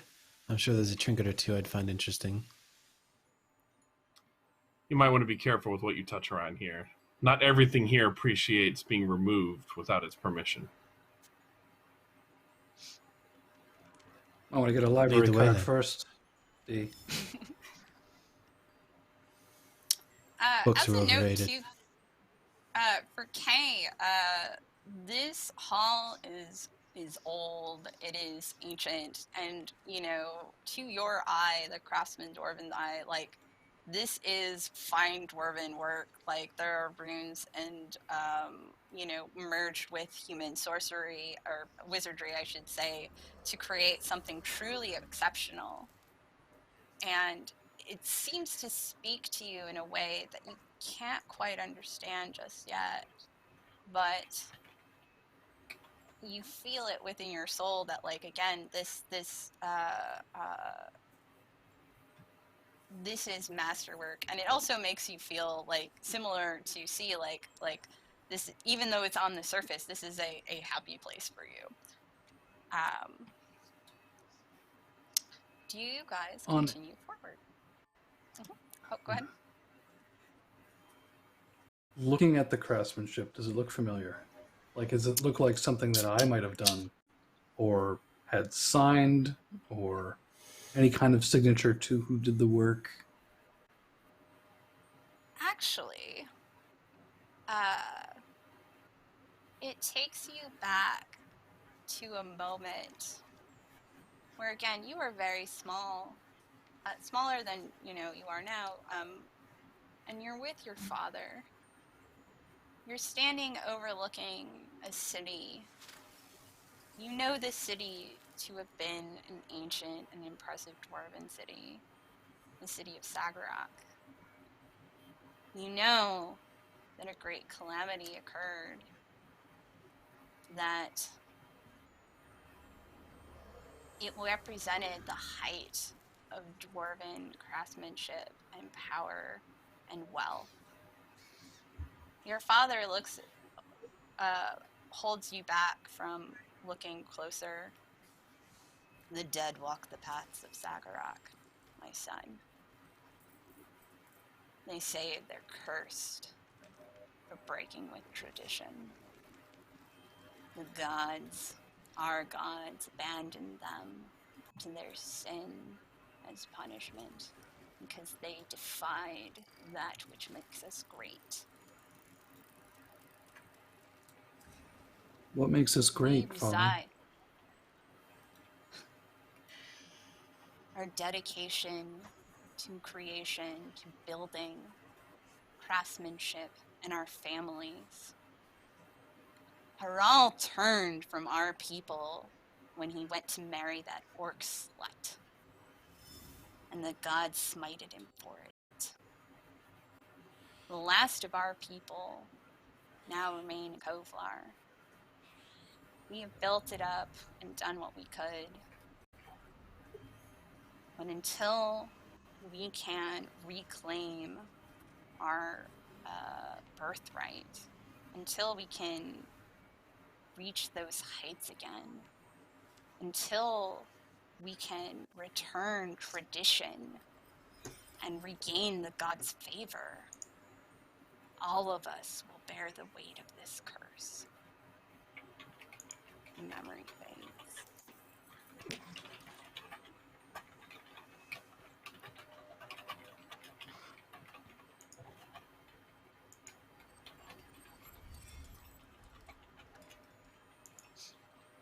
All right, C, lead the way. No dawdling now. Professor's got to get to his classes, right? You know, he looks see something like really like snarky in response, but then his brain goes, "Oh yeah, hey, would C remember where his class was?" He does, by chance. Like, and it's one of those things where, like, you sort of find yourself moving, like, almost out of instinct. Like, you don't know where you're going, but you know it's the right way to go. This muscle memory as you pass familiar things and familiar faces.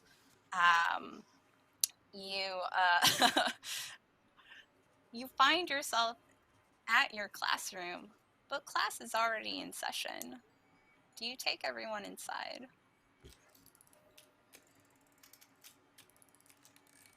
You know what I do?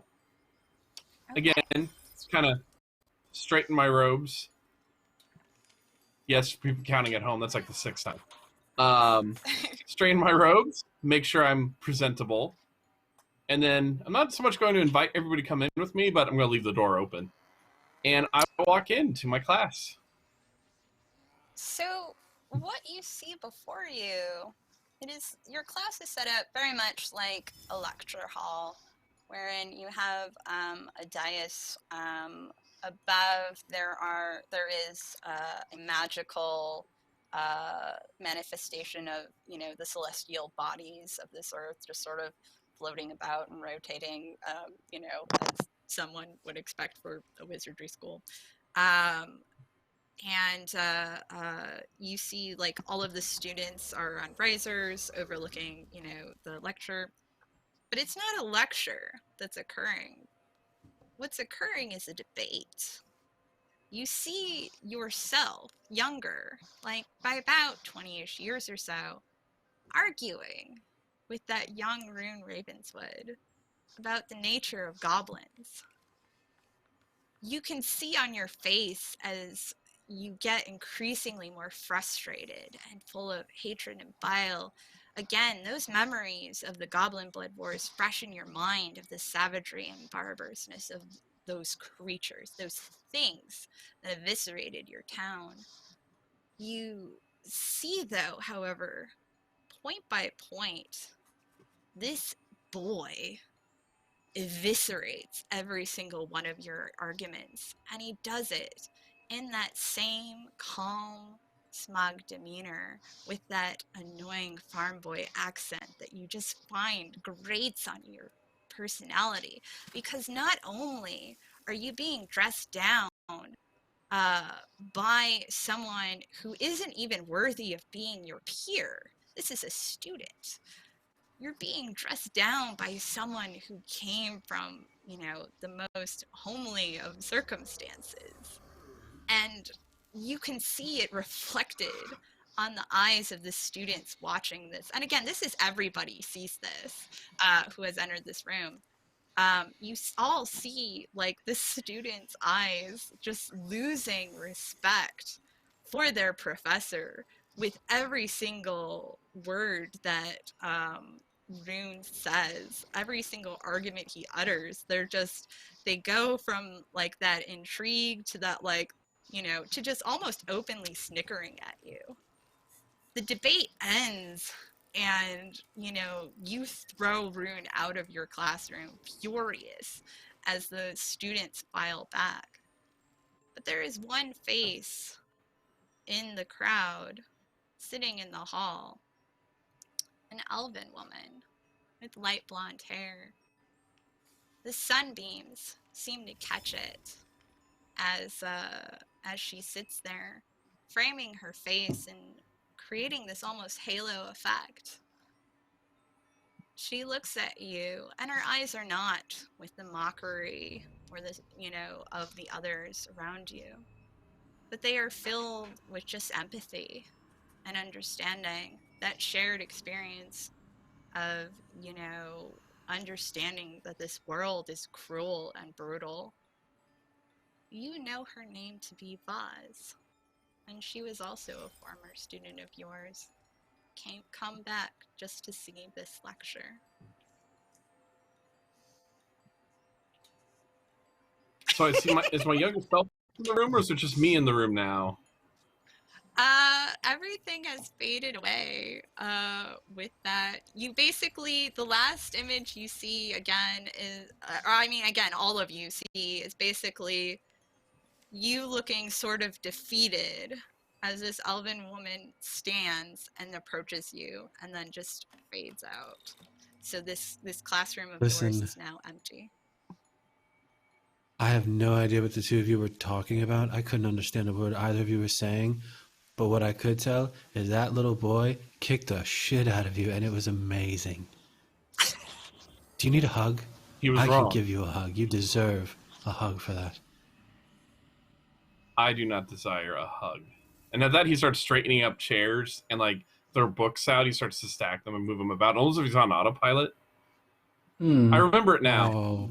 We were discussing the merits of a goblinoid civilization and whether or not they were misjudged by some of their neighbors. So we told him that, no, a goblin will be very blunt with you. It wants to kill you. And they're very good at killing people, contrary to what some believe. And Rune was under this bizarre impression that they could perhaps do something else or be different. And he was wrong, quite wrong. And I was attempting to explain it to him, but you know how bizarre ideas tend to fester in the mind. And so his idea became contagious throughout the whole class. It seemed like no matter how many essays I had them write on the subject, they kept referencing Rune's debate as if it was some sort of public. But it does not matter. Several of them learned that goblins do not change. They're adaptive. They do not change. Pesky kids. Then, well, we elders are supposed to teach them. See, why are you here and not this Rune Ravenswood? Oh, the question of the moment. Perhaps I should have tried harder. Perhaps Rune didn't turn out he would. It does seem like he was one of my greatest those mistakes. weeds. Those pesky weeds, they keep growing, don't they? I am not some ill-mannered gardener. I believe in knowledge, and that knowledge can truly liberate the mind. Absolutely. Unless it's being peppered by the past from... and bad experiences. You don't pull them from the roots. You just prune, maybe get rid of the dead heads every now and again. Let the garden grow. Sometimes But you let only the in the way garden you grow. want it to grow. Yours was It about does seem like, though, it's a bit mind. unfair. Depending on how your viewpoints, I may have been a bad professor, but I hardly see how that puts me as the equal of Noelani in his very lifelike gardening metaphor. I teach. You don't know. You don't know what your Right. students will do with that knowledge. You're informing minds. Hopefully, if they see a goblin, they will know what a threat it is. All of them. I mean, And at that, he just murder looks away coldly. Murder a person, murder an idea. Who's to say which is greater? It's funny, you know. Time to be judged. For all your intelligence, you weren't able to tell your children the words they needed to hear in order to keep them safe. No, Alani, you make me so proud. At that, see, you feel yourself again get pulled into a flashback. You were sitting A happy one? in you were in a magical shop in a town that you know called Breach Hill. Vaz is there with you. She's bustling about her shop, caring for various items. Lightly, she will occasionally brush her arm against yours, or your fingertips will touch as you're reaching for a mutual object. Small signs of affection that you at this point in your life had honestly not really given much thought to, because, again, what point is there to affections of the flesh when there's so much knowledge that exists? She's been talking about something called Elsatus Ring.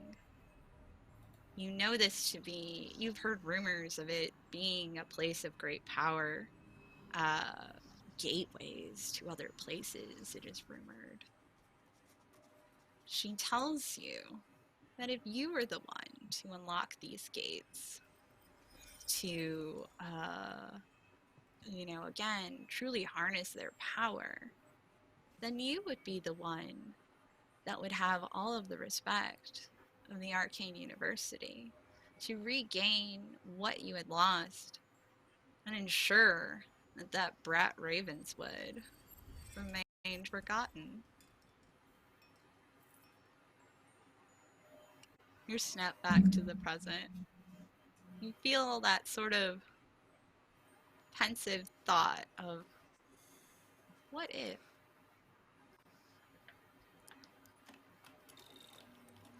I look almost like just out the door, as if I'm not actually seeing the hallway that's beyond the door.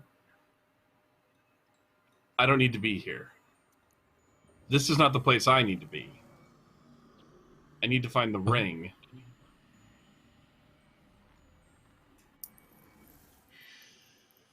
What ring?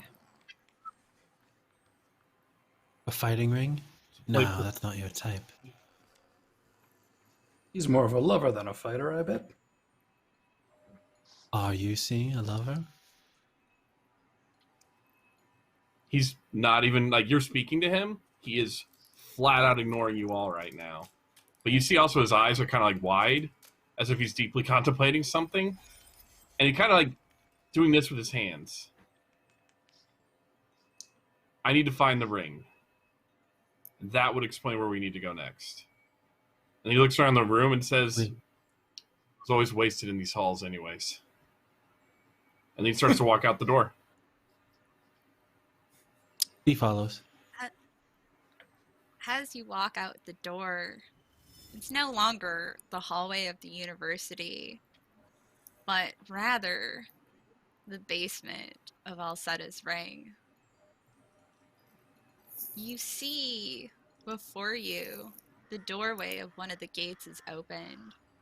An army of cinderclaw creatures is pouring through. You know that this is your fault.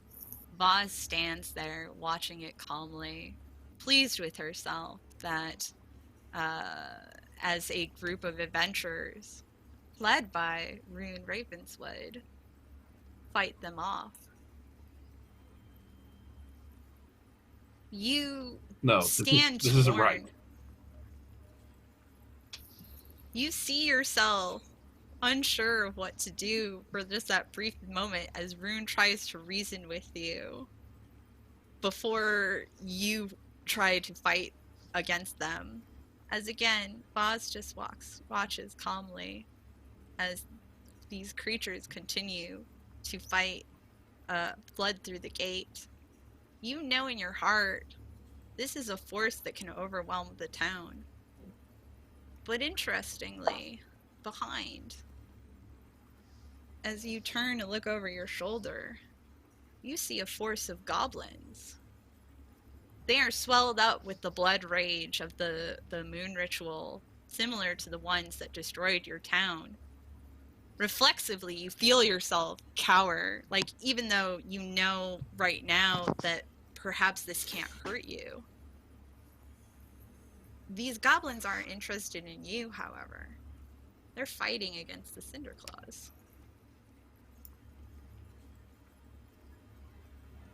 No, this is not right. No. I would not be There's misled an this way. Story and connection here. Those things look like the things from the jungle place we were at, Noelani. That's interesting. How did they wind up here? Are we there? Are we someplace else? See? What's going on here? What did you do? I did nothing.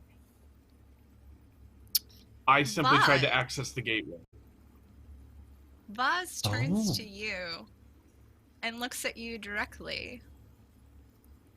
This is your doing, though, Corellianus. It has always been your doing.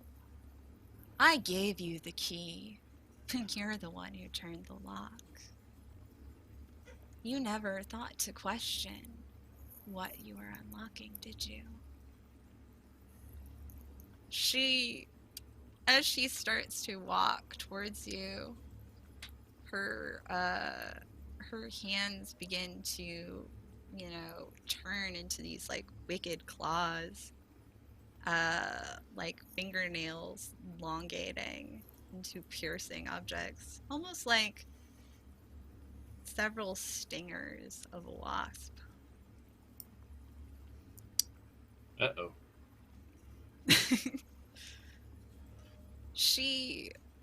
But the face, interestingly, begins to shift, as it's no longer the face of Vaz, but the face of your mother.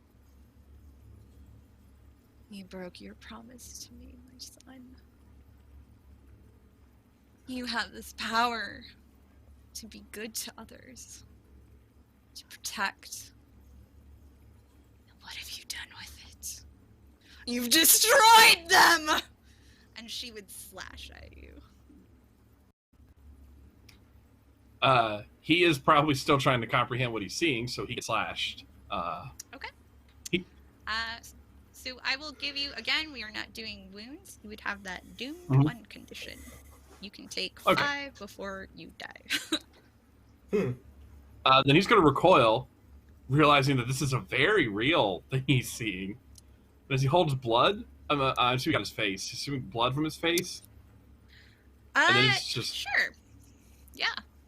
It also, And though, then- what's interesting is that the wound that it caused, it looks similar to those wasp stings that Nolani had earlier, where again, like the wound just sort of festers with those like black veins that seem to make those parts of your nerves be set on fire.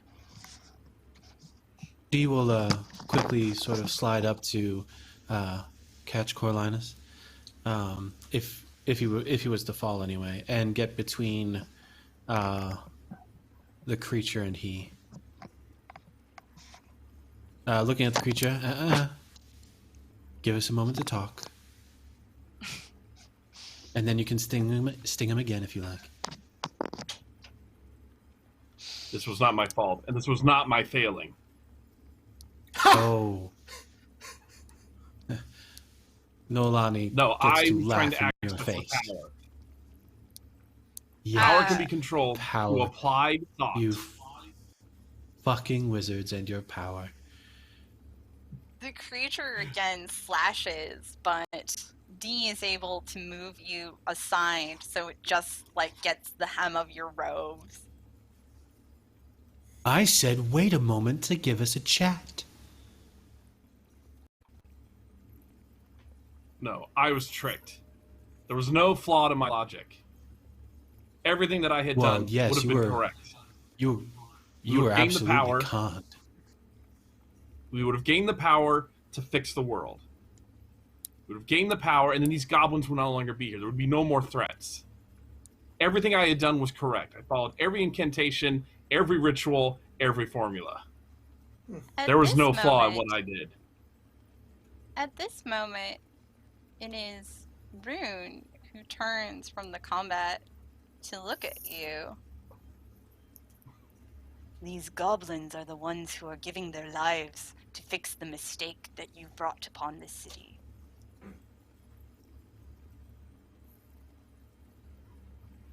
So self-preservation. A goblin, of course, would try to keep itself safe from these things. That's why they're doing it, and nothing more. You know, I think there's a saying, a wise old man may have once said, you can do all the right things and still fuck everything up. And or educate yourself into imbecility. It's at that point that he's again holding his hands. You see bits of arcane energy flowing around his hands. As Think the arcane about your choice. energy begins to swell around you, you see again that younger version of yourself losing this fight against the adventurers as Vaz sees that the tide has turned. She starts to flee down a tunnel. You start to chase after her. Again, this is somebody who was your student that you trusted. But as you almost catch up with her, a wall of ice blocks your path. Your hands go against it as you see the look of disbelief at this betrayal, at how this could possibly happen, that she would leave you not only to save herself, but to at the very hands of your personal enemy and these creatures that you hate with such, passion. You keep pressing your hands against this ice, hoping that somehow, you can force your way through, even though you know logically it is futile. Your hands burn as the flesh from the severe cold rips off that topmost layer of skin. Defeated, you sink to your knees as the wizard approaches.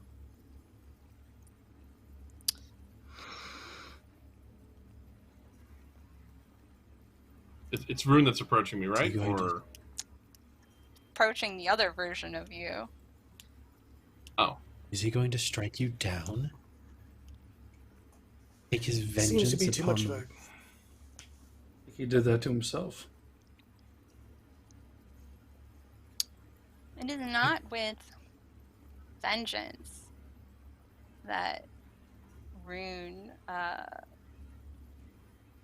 attacks with, but again, with mercy. You are captured and bound, but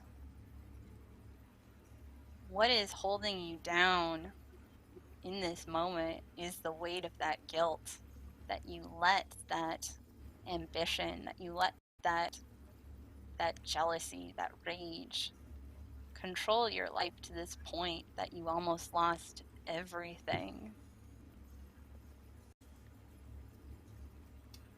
It's at that point, as he looks at his hands, which are still covered with like ice from the wall, he's just going to like let out like this most heart-wrenching scream, and then he's going to use just one of his spell abilities on the wall, but it's not like aimed at anyone in particular. Mm-hmm. It's more just like he's just like lashing out at the wall, just like trying to damage it.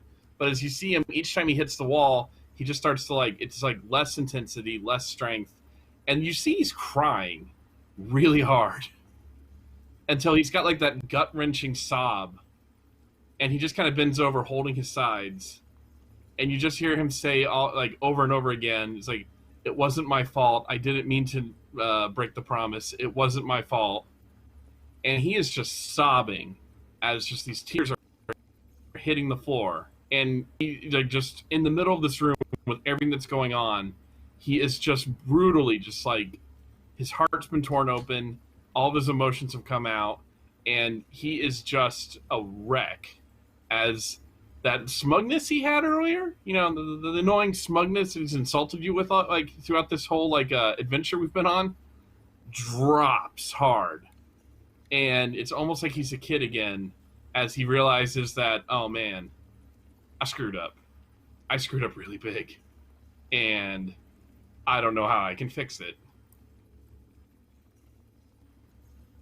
The apparition that is Rune holds out a hand and says to you, "We've all still got a lot to learn."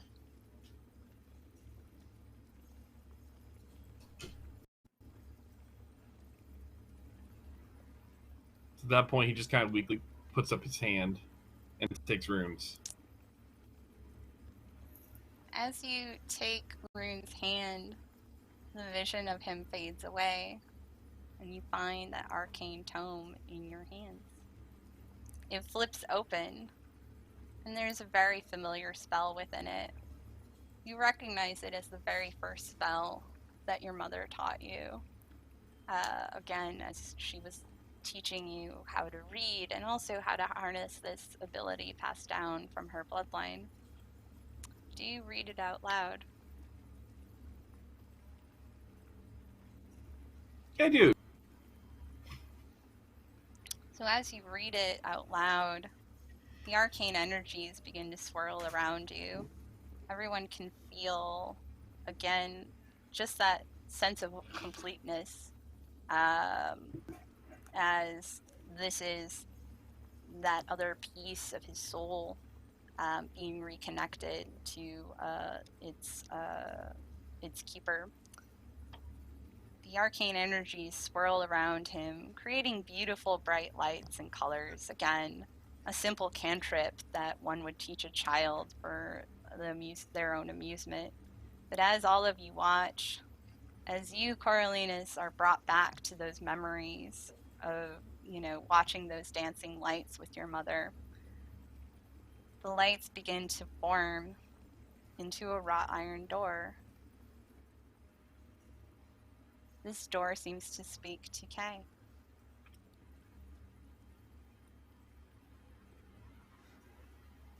I'm gonna rush to it. Dee will walk up behind Coriolanus, give him a little hug. Well done, wizard.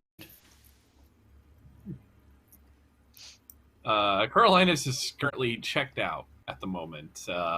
Doesn't really return the hug, but doesn't really push you away. Still, no longer crying, but eyes beat red and sniffling. He's drained.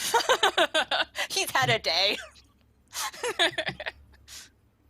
Man, I get to watch my student one-up me. I get to watch my student save the world. I learn I almost destroy the world. I may have been wrong. Okay, I was wrong, but... That's the worst of all! And I burned my hand. Man, this is a bad day.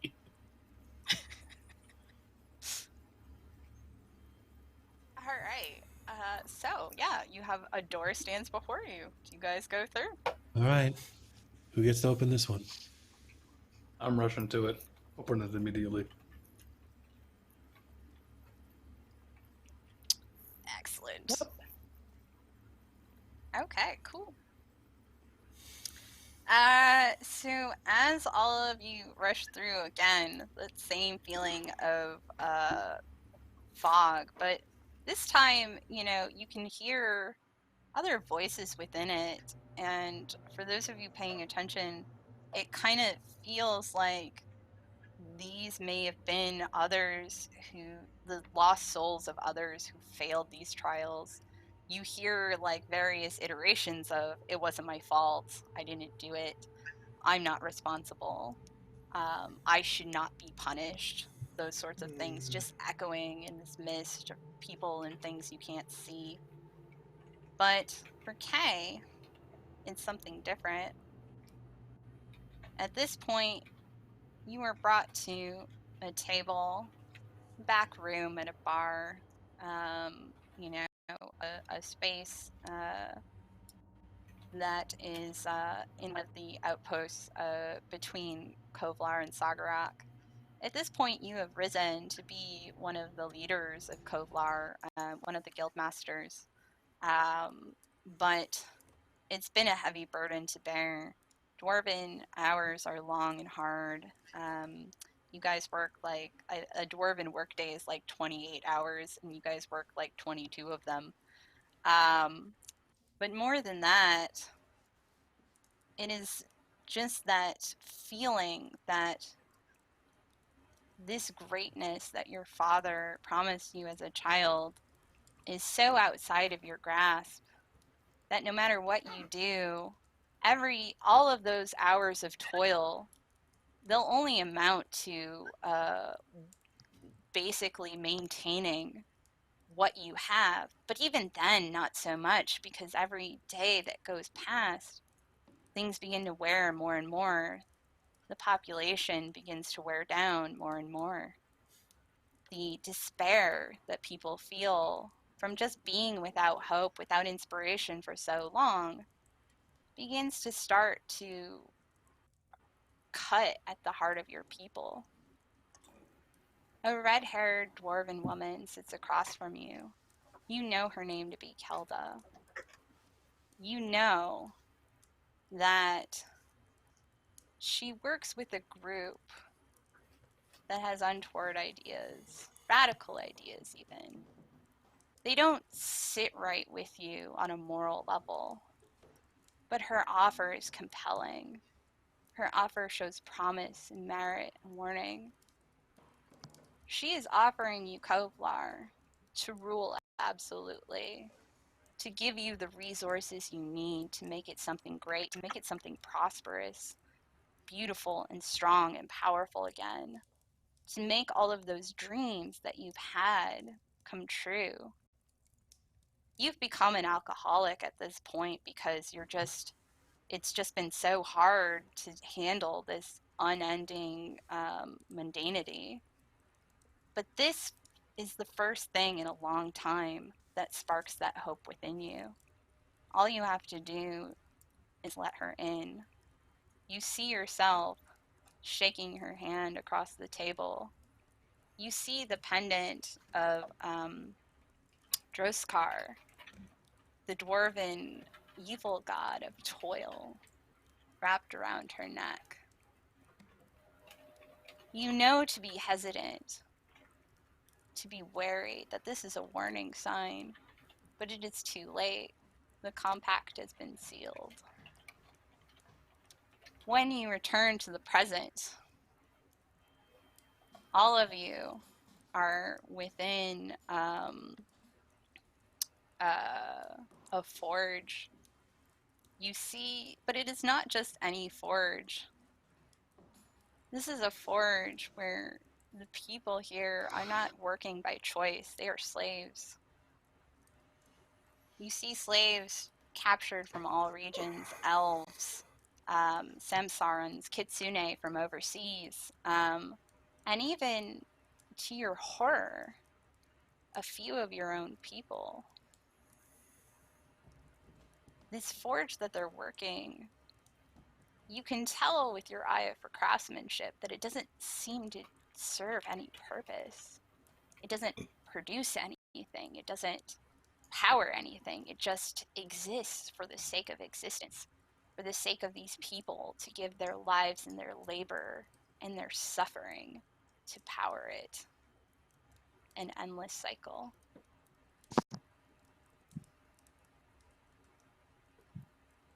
It's a bit stuffy down here. Never did like dwarven territory. Too much rock. You like it even less. Much heat. When it's your life.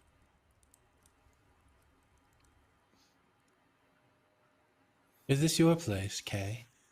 Do you belong here? Unfortunately.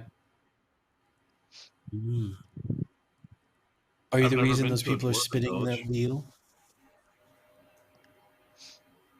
Suppose that's what we're here to find out. Although in the memory that came to me walking into this place, it seems what I have to atone for is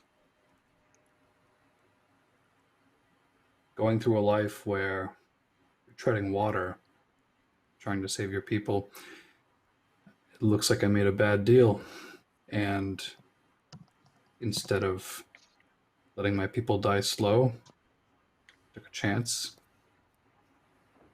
Now it seems like that curse has been levied on others. It makes my stomach sick. Yeah, you just passed the curse over then. Maybe your people will survive, huh? No one should live like this. And hopefully we can I turn mean- that around. I guess as long as you aren't living like this, that's what matters. Maybe learning from... Seems like Go on. seems like you might already know, like, what your failing was. And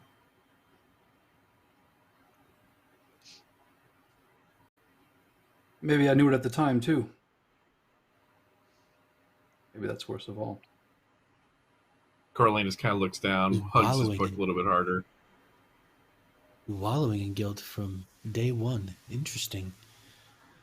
Let's see what your story has to say. Kay, lead the way.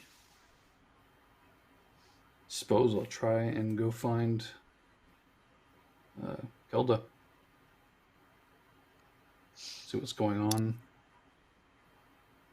So, as you walk forward, like, you see again the spirits of these people are so desolate and broken in a way that just hurts your soul, all of you, to look, because each of you has experienced pain in some way, but this is just, it's not even pain, it's just the complete and utter absence of hope. Something that just feels strange and foreign, but inspires this despair within each of you. The air is thick with it. It feels like almost like you could choke on it practically. None of them even bother to look. It just seems like they've given up even being considered as people, being considered as anything other than just slaves to this wheel. You see Kelda. She stands, periodically cracking a whip. Not in any sort of punitive measure or desire for them to go faster. Really, it seems more like she cracks it specifically for the purpose of causing pain. But not just pain, just that, like, psychological suffering of not understanding whether you're being hurt for reward or purpose. Just doing so for the sake of keeping them on their toes without understanding, without knowing why, further breaking their spirits. She looks at you. I told you when we started this. Do you really think that Sagarak was created by just free labor alone? Sacrifices need to be made for greatness. Who cares about these people? Kovlar will be great again. And you'll be leading the helm.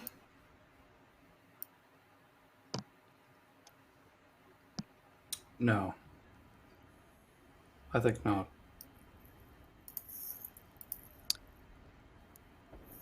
What's wrong, lover? Don't you want to see what miracles we can achieve? You don't even know the half of what we're doing. Sure, why don't you show me?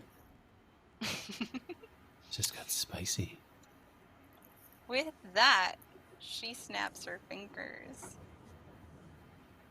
You can hear things in the deep, in the dark, threatening to break Kovlar. You, at this point, are still a prisoner, but you have been moved from the prison, weirdly rescued by someone who obviously hates you for everything that, you've done.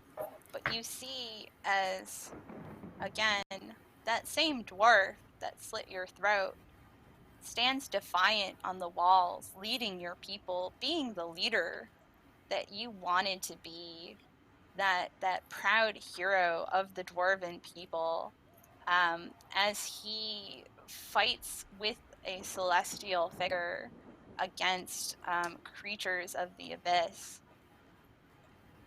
You see from the cells of, or from through the bars of your cell, like, this is everything that you want to be. You should be out there. The walls of Kovlar are smashed. The forge goes up in a huge explosion. You can feel the heat of it from where you are. All of you can feel this as they sacrifice the heart of the city in order to save it.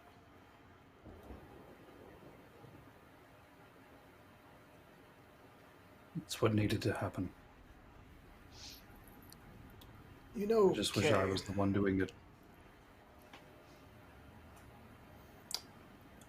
As someone who's led his people, it actually somewhat disgusts me to see what you've done here. I wholeheartedly agree with you. You do. I do. I didn't want this. I thought dying was worse than this. It's not. And I'm glad someone else was able to do what I couldn't. At the words, dying was worse than this, you are flashed back to a moment. You see a woman on a throne. You can't make out the details. It's almost as if part of your brain is like scrubbed them with static. But you can notice through the haze that she wears a ring of a wasp upon her finger. The wasp detailing seems very similar to the bracelets each of you wear. So tell me, Colorin, why are you here? And what will you give for the opportunity to go forward? You see yourself. Why am I here? You see yourself look at her. You hold a knife in your hands. I give my honor, all of the honor I have. I will atone for what I have done. I give the legacy of my people. And you see yourself cut your beard and throw it at her feet. A smile graces the woman's lips. In the present, you feel something bulge within your pocket.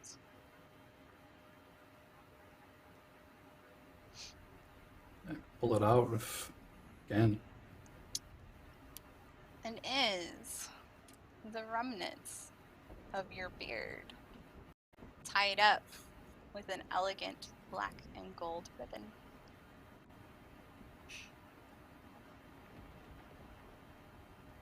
Have you atoned for your sin, Colorin?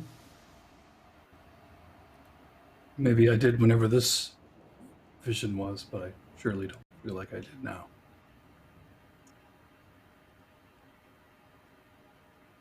Sometimes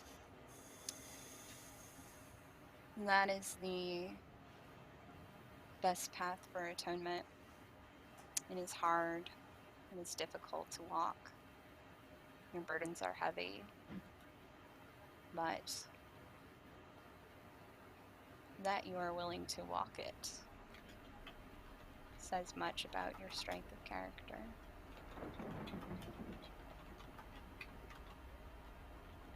You don't have need of that anymore. She looks at the beard. That is who you were. Scatter it. Decide who you're going to be.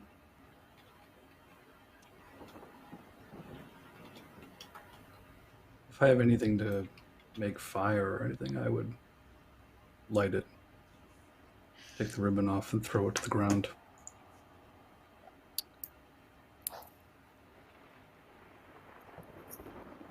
You do have some wizards in your party.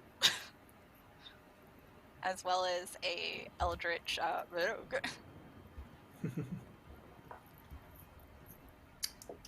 I can make acid and melt it. Okay. Surprisingly same. Only acid for me. Oh, I'm sorry.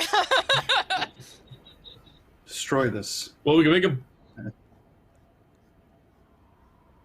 a... you see, like, Coriolanus look at you, and he looks at the hair, and he almost lazily draws runic symbols in the air, but then he just kind of like, like he takes the hair, he then just slowly dissolves it with acid. It's like, a tiny little bit of spray slowly hits the hair, and he drops it so it just falls through the acid and hits the ground where it just smolders. Or, yeah, like from acid makes it go away. I'm going to take my knife. Sorry. I'm going to take the knife from my pocket, scoop up some of the acid, and burn off the rest of the hair on my face so that it cannot grow back. So as you do, as that flesh, begins to melt, and the acrid smoke comes into the air, begins to form a door in front of you. This one is the one made of electrum, with the black angular lines of black lacquer. You feel as if this is the door that calls to you.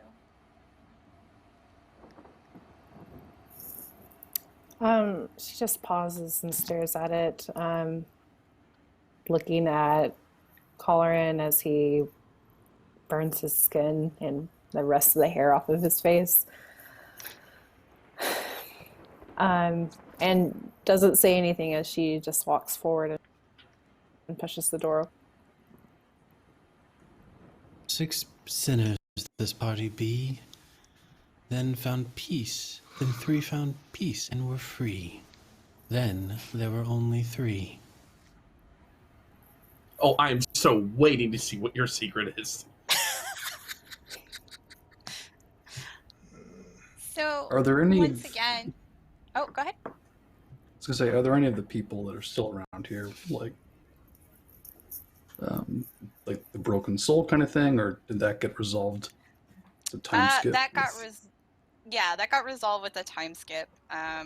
Because with your memories back, you would know that the group of adventurers that had held you captive ended up being the ones to free those and break that wheel. Okay. So again, same thing. This time the voices are louder, and you feel a greater sense of urgency. For those of you who are not as the crystal gem on each of your watches seems to sort of speed up with whatever its countdown is. You can feel a pressure of something against your wrist, something pointy and, causing like pressure and pain. Your time is short. But you are somewhere else. It is a boudoir at you recognize it to be your mother's. You know that at one point when she was young, and she would never let you forget this, she was one of the most wanted and desired courtesans in all of the land. She had so many suitors lining up for her. Then all of that was ruined when she had you. She's getting ready. You can see the bits of, as she's putting on her makeup, you can see that the face that once looked so ageless now shows that sign of having to live that hard life. There are wrinkles in her eyes, dark circles from sleeping poorly. Perhaps she's a bit too thin in places, a bit too round in other places. Her breasts sag a little bit. She does what she can to make the most of the situation, and you are a little girl watching her do this. She looks at you and says, in what she thinks is a compliment, I gave up everything I had to have you, but And she turns and lifts your face to hers. But this face, this beautiful face, you are going to be gorgeous when you are older, my dear. This is a face that earns. And I know you'll pay me back in kind for everything I have given for you. The memory fades, and you find yourself in a what looks to be a rough tavern. This is full of, there's lots of drinking and bawdiness. This is very obviously a tavern on the rough side of town. There's all sorts of seedy types. D, you feel like this is a place you have seen and been to countless times.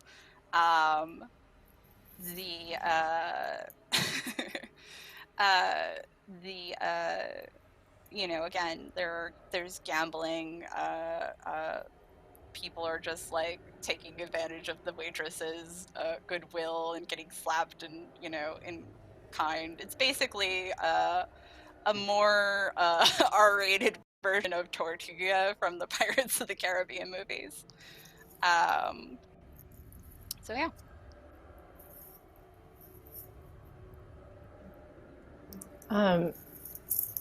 And we'll look around and just sort of head towards the bar. Oh, I could get used to a place like this. We could hang here for a while. I've never been to a place like this. Well, you are maybe this is missing our out, break. my friend. She'll kind of lift a hand and try and order some drinks. The bartender looks at you. Mercuria. It's weird to see you in the front.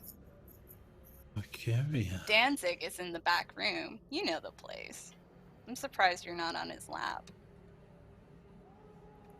Oh my. Getting some drinks for my friends. I'll take He two. kind of gives you a skeptical look, like, looking at the others dubiously. But then he catches sight of D and takes in all of his He tattoos. winks. Right away, sir. I had no idea. I'm sorry. Gets like That's whatever perfectly drinks fine. up. Whatever drinks you guys need. But again, he motions to the back room.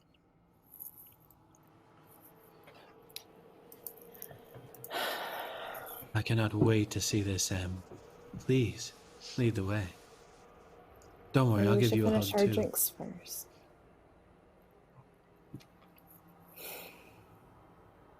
Wants mine. And we'll quickly pick up one of the shots and just down it before walking towards the back room.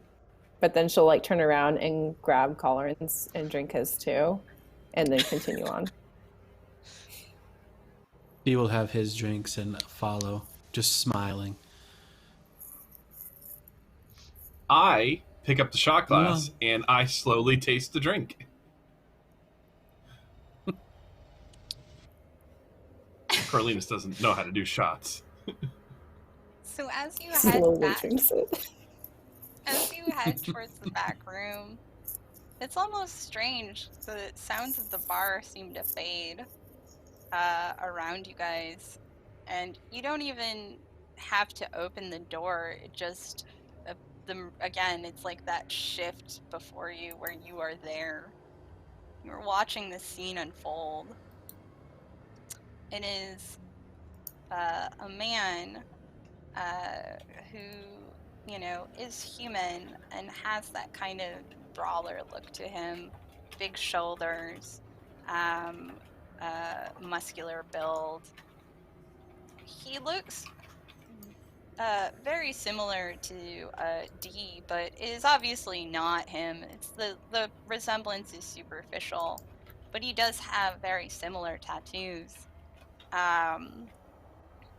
You see him getting the shit beaten out of him by bigger and badder goons, while a younger version of M sits in the corner terrified, watching as this man that she had known as her lover, her protector, somebody who basically picked her up and rescued her from just this hell that her mom had put her through, of, you know, that empty life of just things,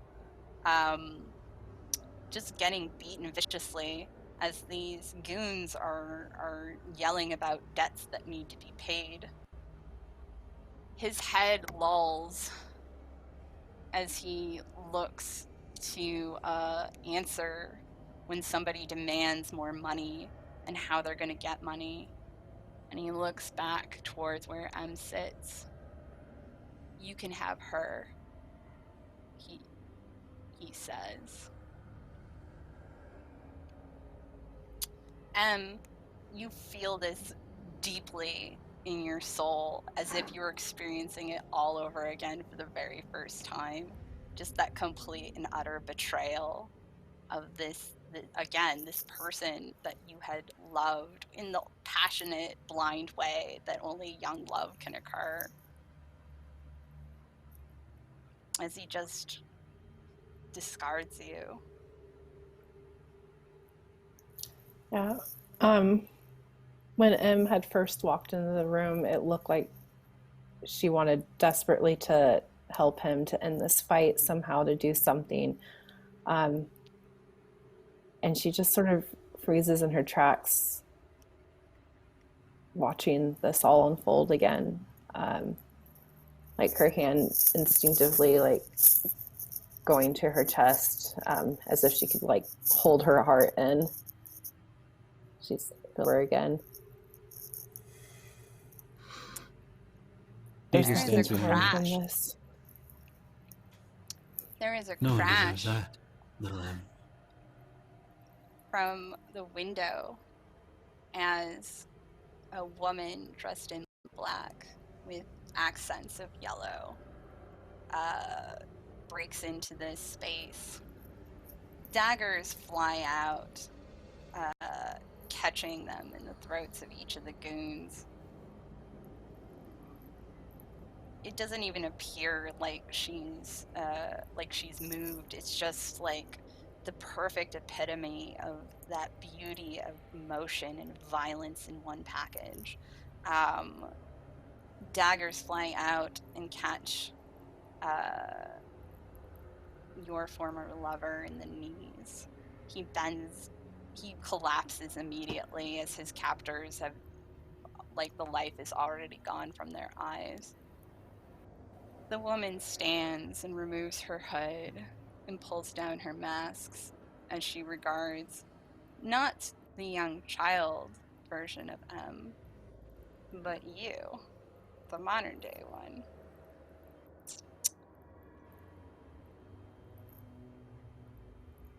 You recognize her as Zalala, the head of the Wasp Queens. But at this point, you don't know that. You just know that this angel of death and violence has saved you from what was probably going to be an incredibly cruel fate. She looks at you and says, "At this point, my dear, you have a choice. You can continue to be a plaything for others, or you can take the first steps towards the rest of your life." She hands you a dagger with the hilt out. If you wish to walk the path of vengeance, then you must claim it for yourself.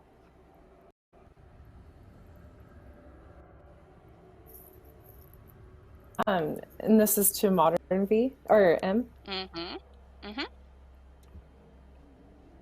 She takes the dagger, and her eyes just shift over to the fallen form of her old lover.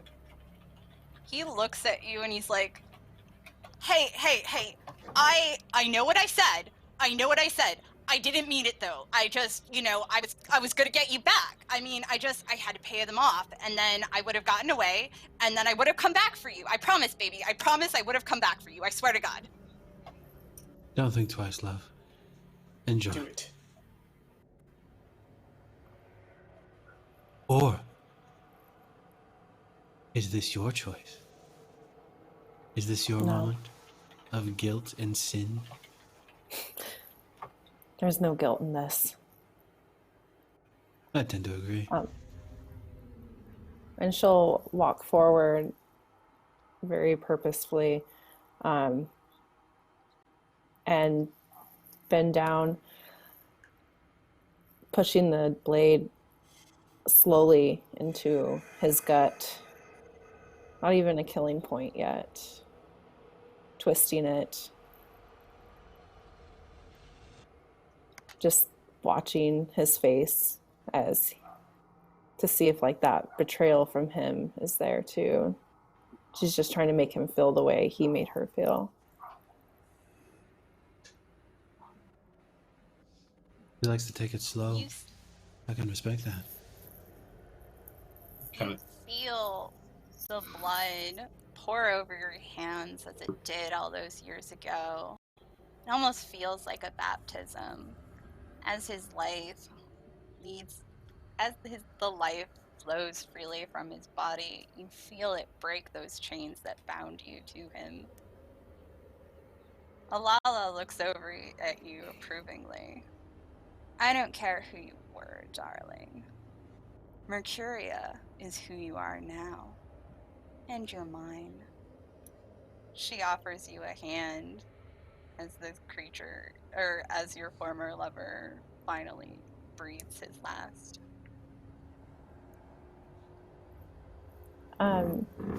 Macario will just stand up. Were we allowed to kill the people in our visions? As he says.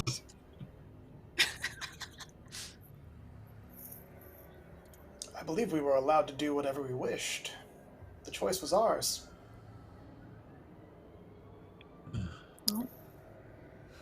We are reliving our sins. I cannot wait to find out what mine is. This doesn't seem like much of a sin to me. Oh, we haven't gotten to the good part yet. It usually takes a chapter or two. So, do you take Alala's hand? She actually doesn't. She just stands on her own. I'm not going to belong to anyone anymore. Making the right choice.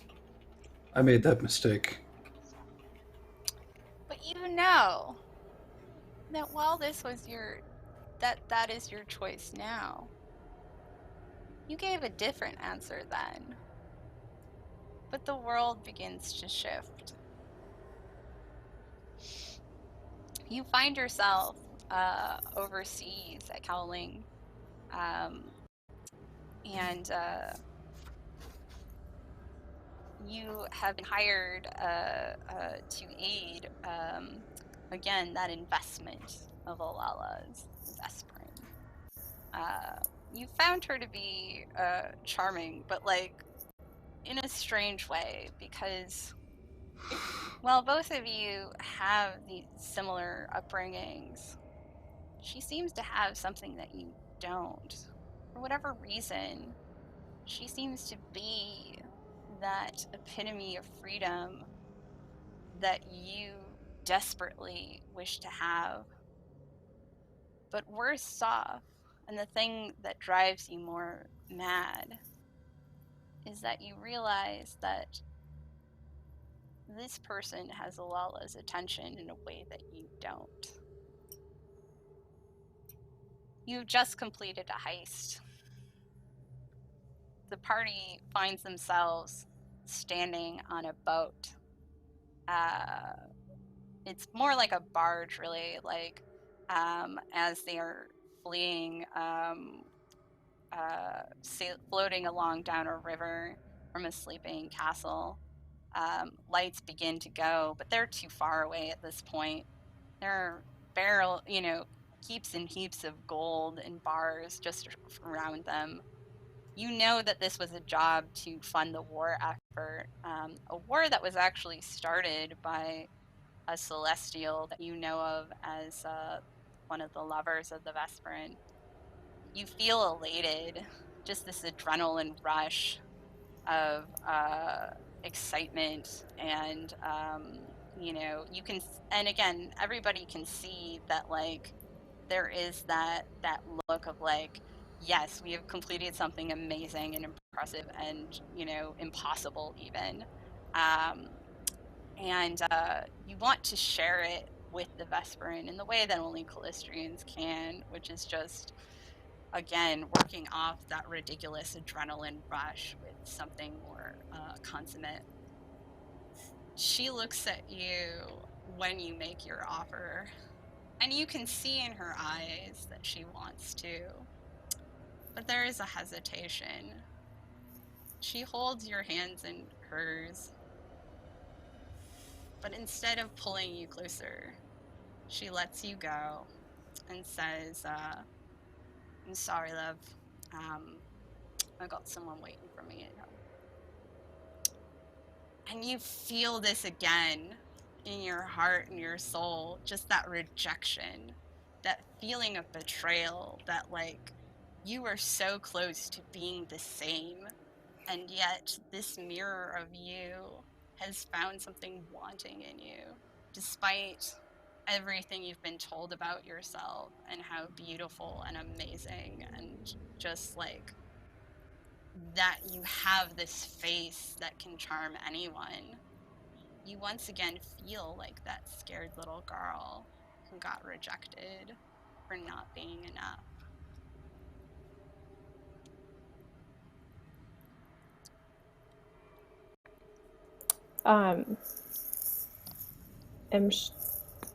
Just shaking her head.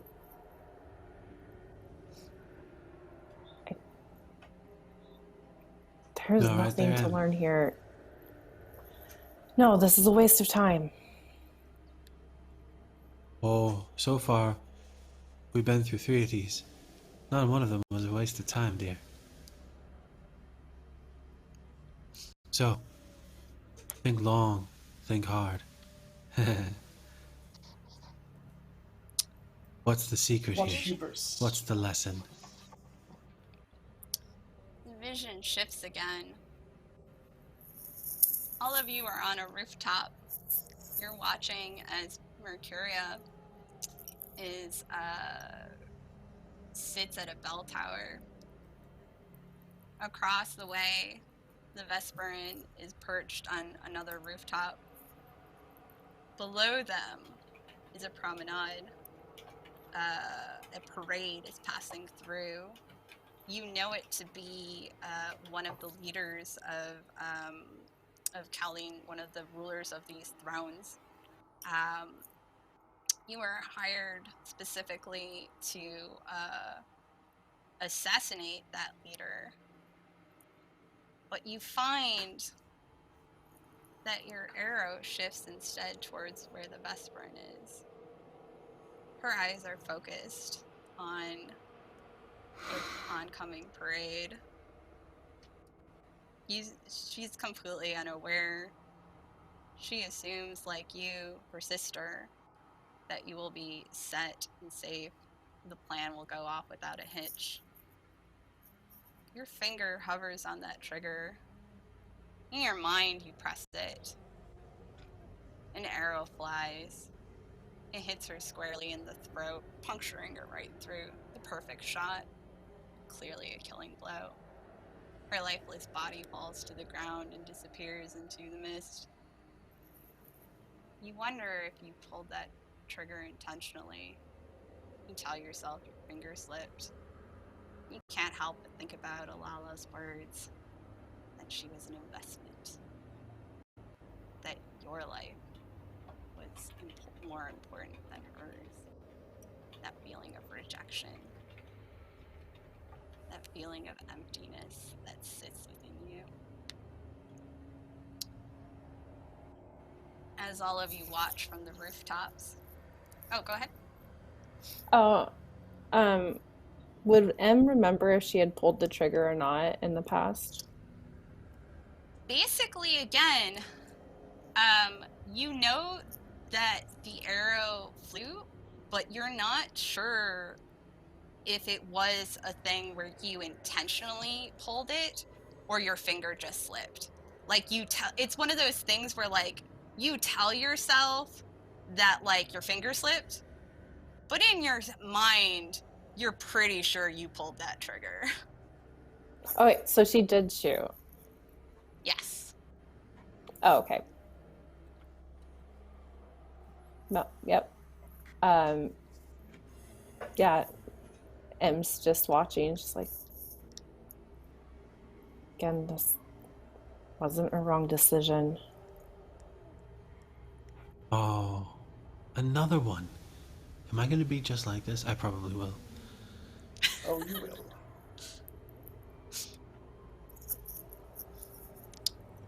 Come on, M. So Fine. I pulled the trigger on purpose. Is that what I'm supposed to admit? I mean, only if you believe it, I suppose. I tried lying to myself saying I didn't. But no, I pulled it on purpose. Why? Because it was a bad investment. Really? Interesting. it's because she's empty. I put my money on you that's any day, why. M. You hear the voice, but it's distorted, of that CL that you killed. She seems to rise from the smoke. You see, those of you who are looking over the ledge, you can see that she is climbing steadily the wall of this building that you're on. Again, like, as with every step, her features become more like claws. Let's see. She looks directly in the eyes of Mercuria. Just this cocky grin that seems to distort as her face opens up, showing lots of teeth and this twisted, contorted version of a smile. You killed me because I'm something you're not. A creature worthy of a love beyond what's between the sheets. And that terrifies you. Because you know you're nothing without that pretty face.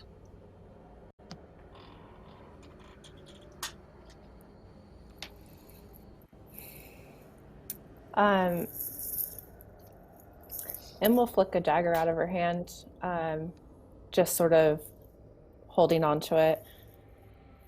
Don't make the same mistake twice, Em.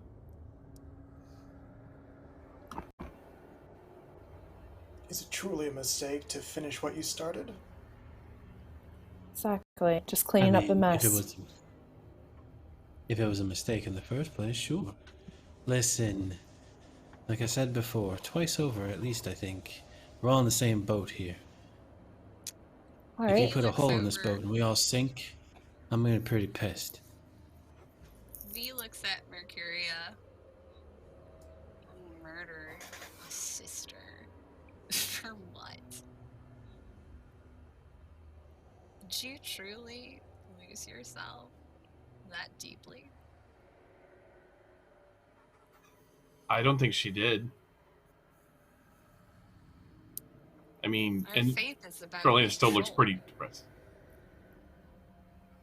Our faith is about control. Vengeance to those who deserve it. What did she deserve?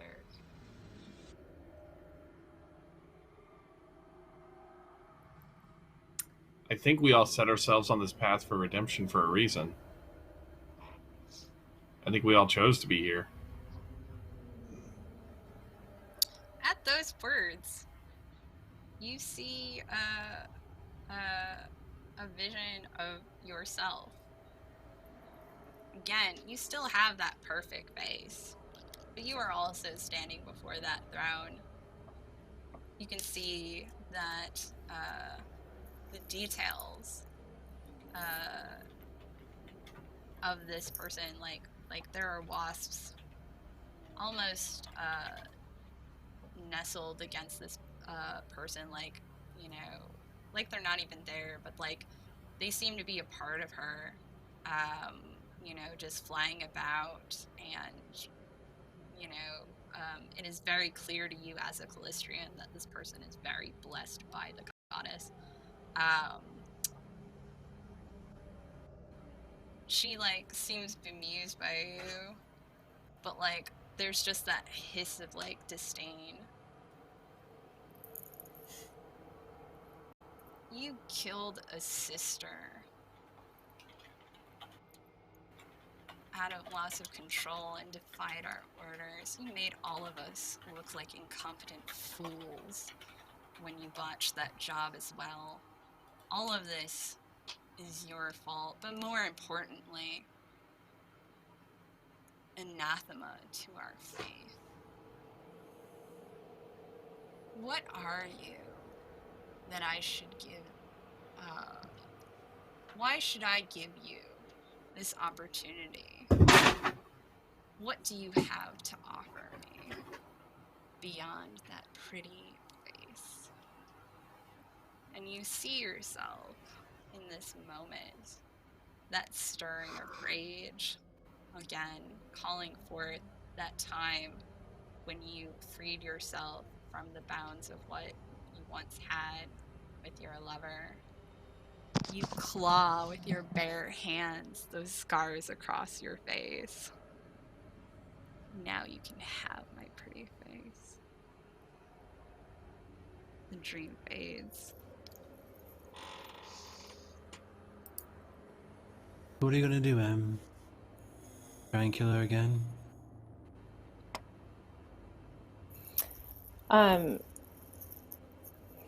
That dagger that's in Makaria's hand will actually go up to her face, and she sort of rests it against her temple.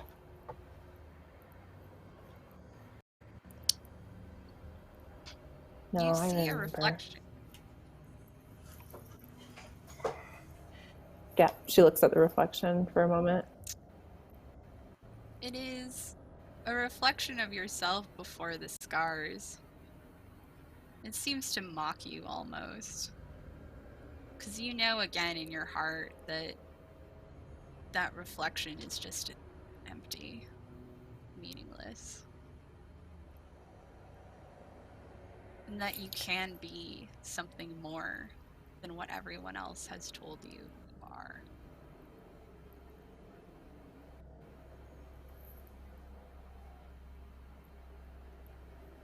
Yeah, she again shakes her head. None of them own me. And she will drag that dagger across the scar lines, deepening them, creating new ones, just as blood begins to pour down her face again through that sort of opening of the tissue. No. I don't need any of this. Kind of kneel down. I'm gonna Those Five scars look abandoned so jerk. sexy, by the way.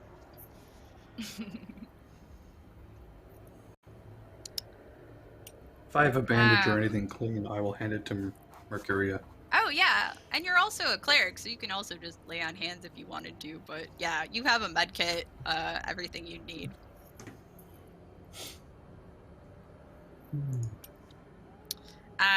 At this Dee will point, look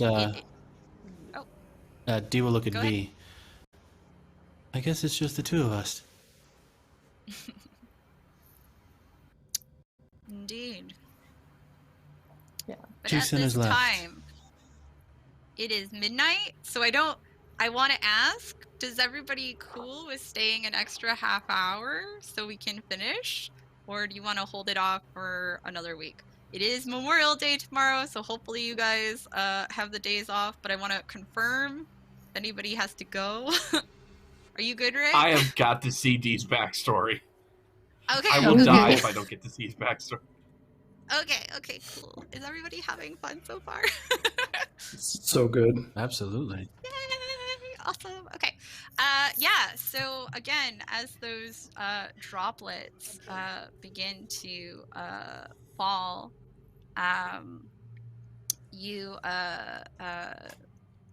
they form into this metal door that rises up before you.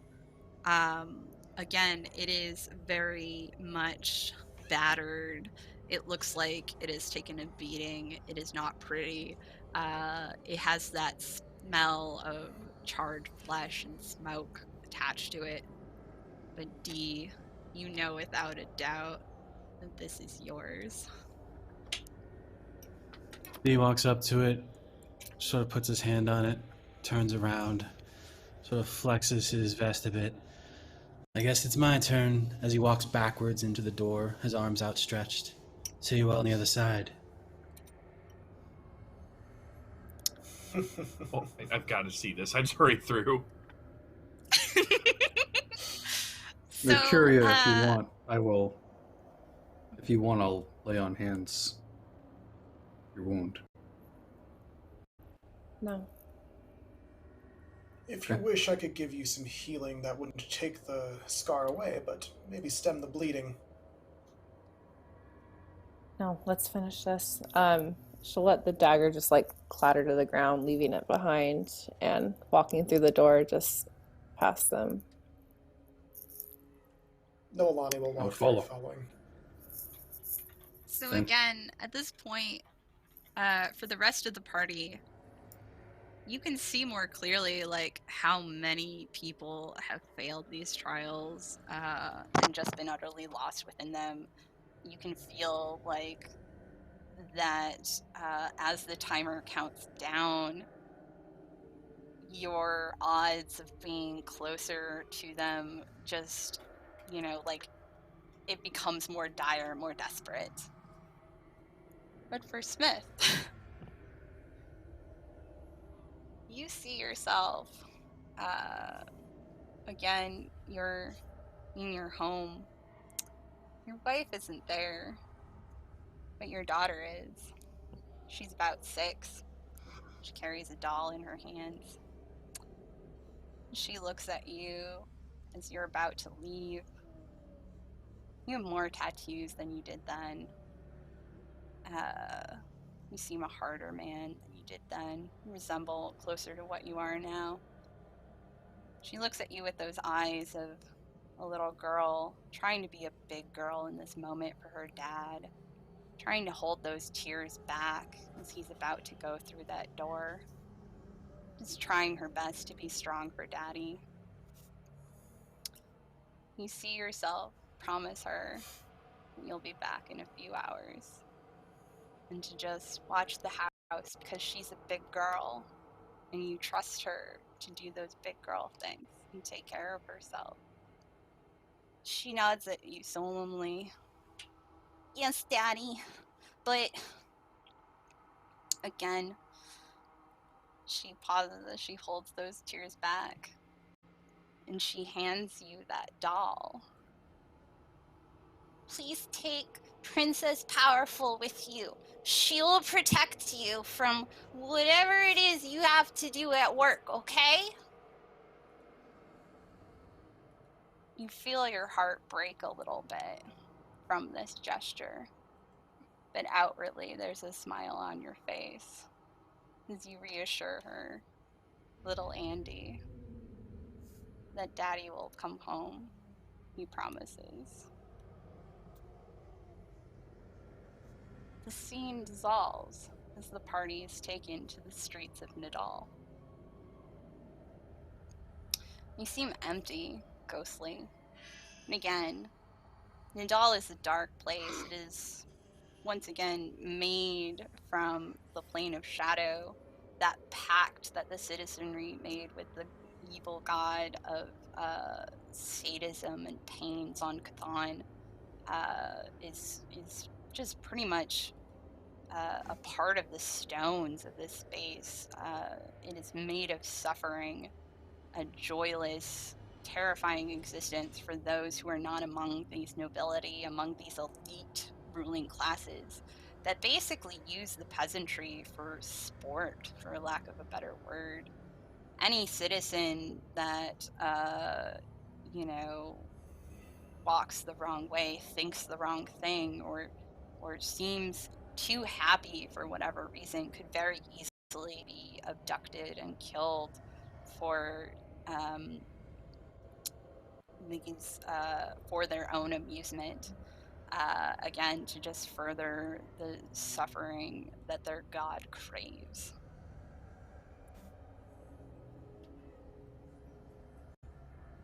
Ah, smell that stink. Reminds me of home. We have a It's no watering wonder hole that nearby. someone like...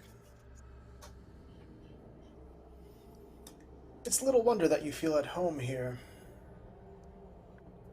Yeah, that's very true. Speaking of home, how close is his house from here? You know that it is not far. It is just down the road. You know, on this particular day, as you begin to walk,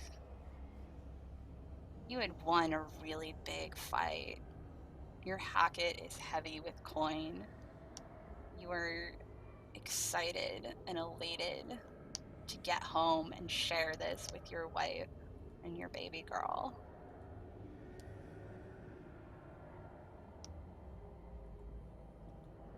Bit of a skip to his step, as limpy as it might be. He heads home. So as you enter the door, your home, it appears that it's all been okay. It appears that it's been ransacked. Every objects are turned over. Everything is a wreck. But you hear a baby crying through the floorboards, almost as if she waited until she knew it was safe to cry.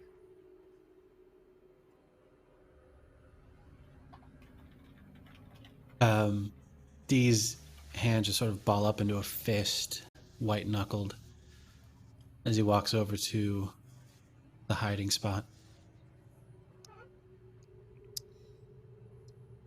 You see again your daughter is wrapped up in that desperate act to hide her from whatever beings presumably kidnapped your wife. A necklace dedicated to Desna is against your daughter's chest. You wonder for a brief moment, Desna being the goddess of dreams, in addition to one of the goddesses symbolizing hope, you wonder if perhaps it was a minor boon of the goddess that made your daughter sleep through whatever horrors were happening above her. You remember thinking to yourself silently, even though you feel like gods and goddesses are bullshit, because again, you've lived under this thrall of tyranny for so long, you don't know anything else. You find yourself thanking her reflexively. You know, though, as much as it pains you to remember, you know where you must go to find your wife. The town square. They always set the examples in the town square.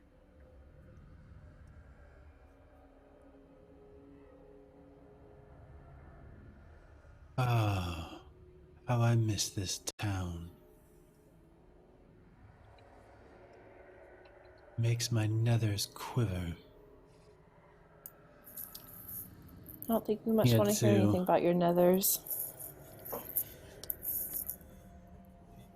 I love to talk about my nethers, thank you very much. Well, as a follower of Callistria, maybe we could do something. Still, face is like blood-stained.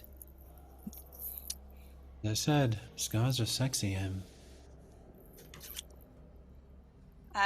He gets to the center. It should be noted too that V's demeanor shifted towards Mercuria when she did the thing with the scars, and more importantly, when she denied the aid. You can see that the champion of Callistria has a more approving nature to her sister, whereas before it was just sort of that like cold judgment. But yeah, as you guys begin to walk towards the town square, Dee hears a very familiar voice cry out, "Dante! Is that you?" Dee will stop and just hang his head low. "Please don't come any closer. I don't want you to see me like this."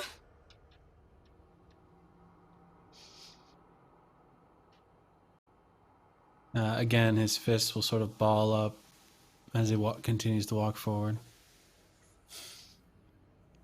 You know, Dante, I do sense that you have a bit of magic about you. What's all that magic in you if you can't do anything with it? I wonder. You make a bit of a mistake. There's no magic in me. I did, however, make sure that it was imprinted upon me. His arm sort of sparks and electrifies as the tattoos that sprawl down begin to sort of slither and shine as like a blue dragon around his forearm and upper arm. Its mouth down towards the back of his hand just sort of opens wide as his feigned roar.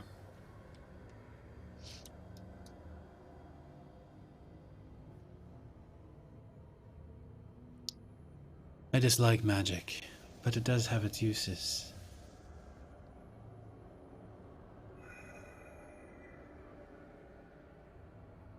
He continues forward. What are you? Me? I fix problems. Can you fix your own problems? We shall see. I've committed a lot of sins, no doubt.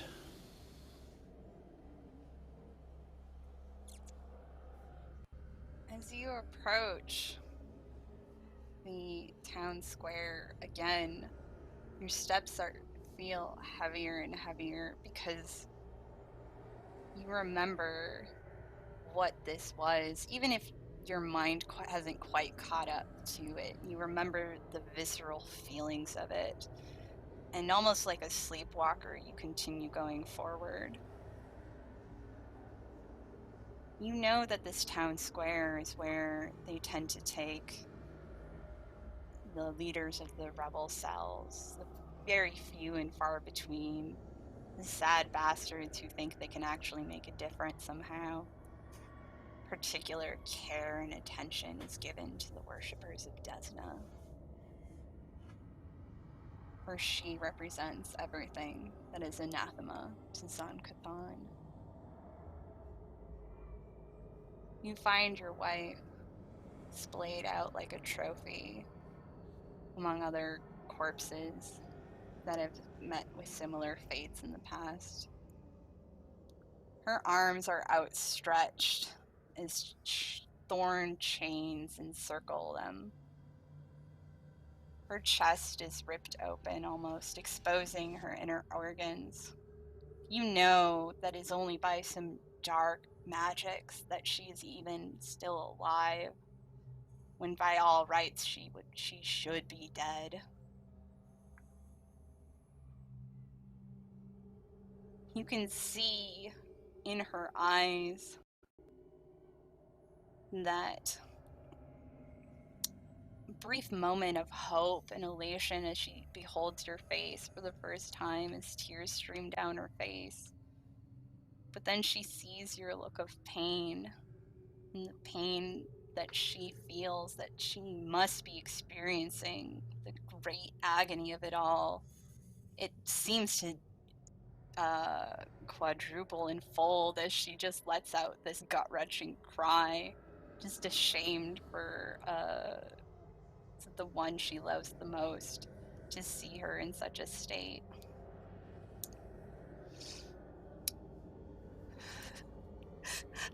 It would have been better if you didn't see me like this. I'm so sorry. Dante doesn't hesitate. He just runs for her.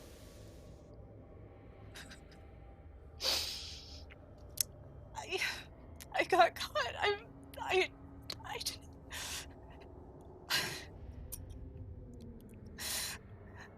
My love, isn't Andromeda safe? Yeah. He tries to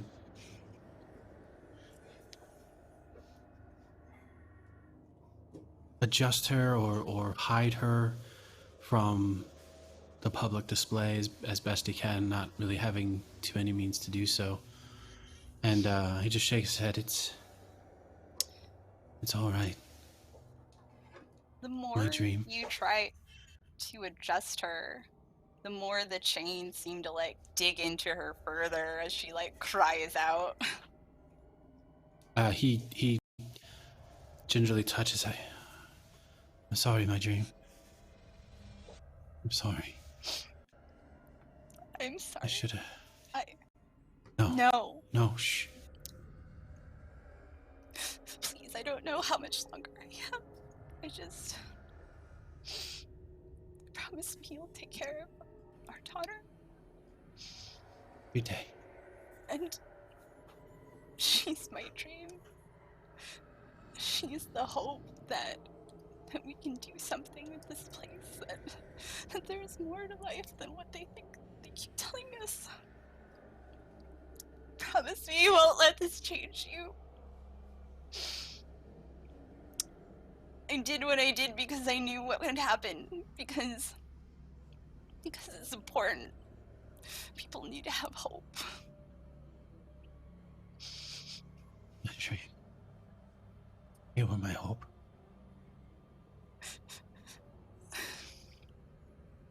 Why did you leave? I wanted to make everything better. I wanted a better world for our daughter. Because you can still do it. You still can. I don't have my dream anymore. I can't find it.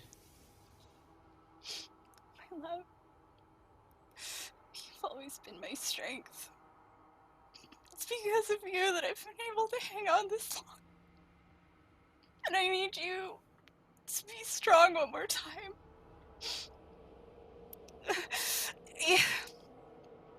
Please. Please kill me. I can't bear it anymore. Yeah, he is just punching and pulling at whatever the chains are wrapped around, just trying desperately to free her. Again, the more he tries my dream! The more he tries to free her, the more the chains dig in more, the more flesh is exposed. The more she just cries out, "Please, just make it stop!"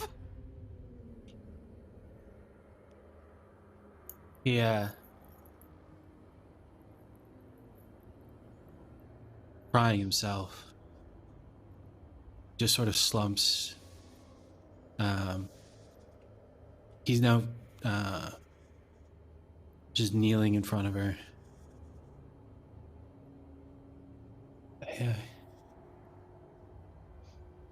You were my hope.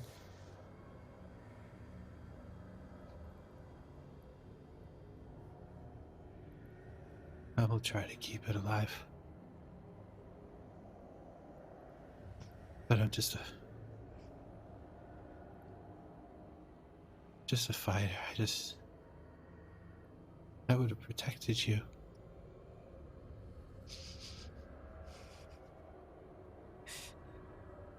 Now you need to protect Andromeda. I love you so much.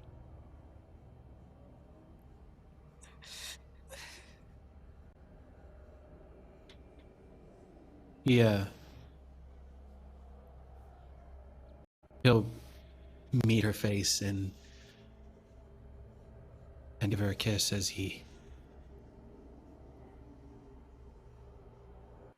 relieves her of her agony, wrapping his hand around her throat.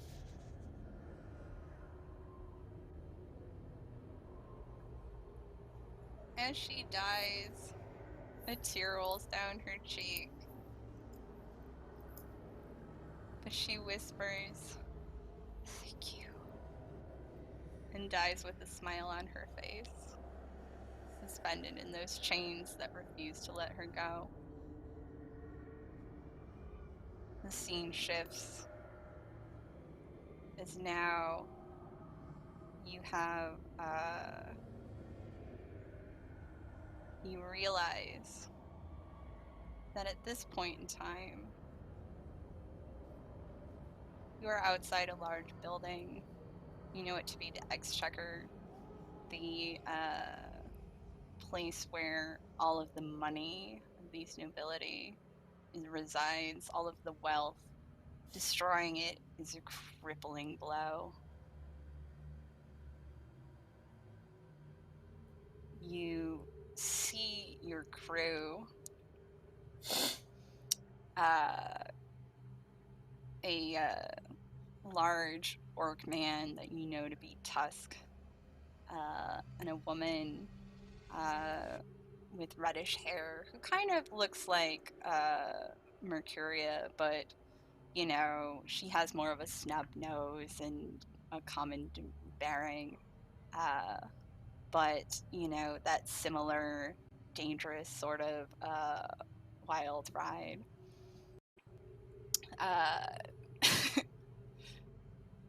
She,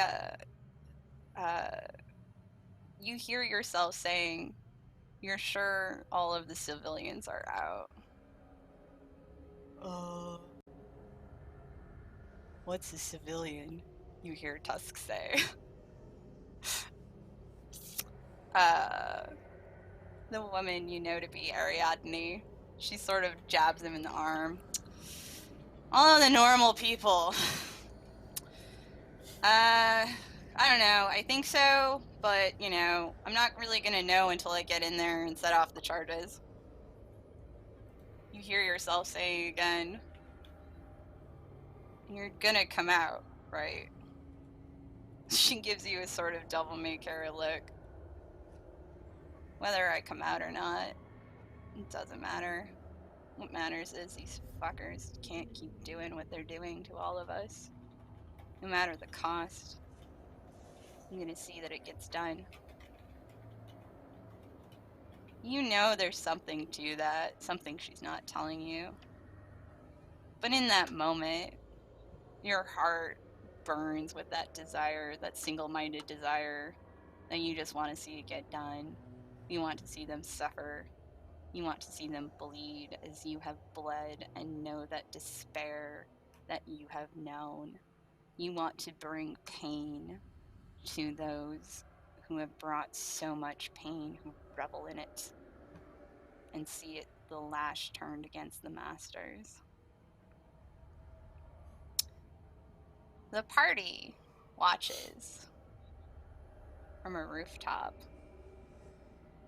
as this exchequer explodes in this glorious fashion. It creates, but what's interesting is that it's not just the exchequer that explodes, rather this whole city block. Boom, boom, boom, boom, boom, boom, boom. A symphony of sounds. You hear people screaming, dying. You watch as members of the ruling houses watch casually as their citizens on fire, burning, approach them, looking for mercy, looking for something. And they seem to laugh, just reveling in this destruction. In that moment, you realize, you wonder, was this something that truly furthered the cause?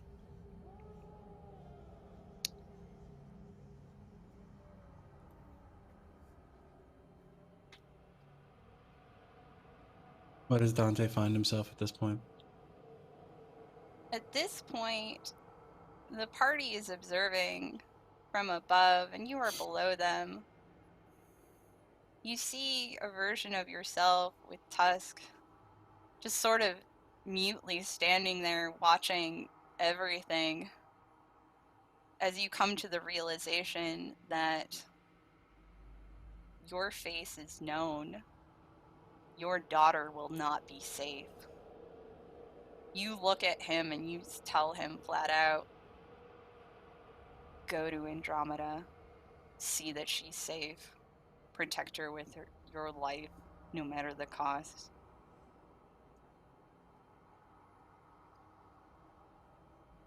You see yourself set off in the other direction, looking to lead the whatever members of the ruling houses after you, and the big orc just sort of looks past. Okay, boss. And that's off. But the woman, Ariadne, she didn't come out. The party begins to hear a poem said by it seems to echo on the wind before you realize eventually it's being repeated by the voices of the dead, those burning among the fire. On the last day of Lamachan, when the long days were all gone, the long night was broken by a loud song.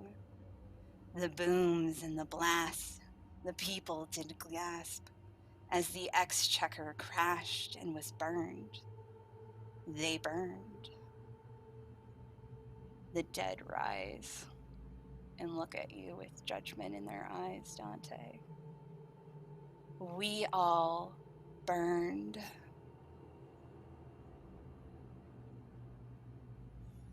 Yeah. See,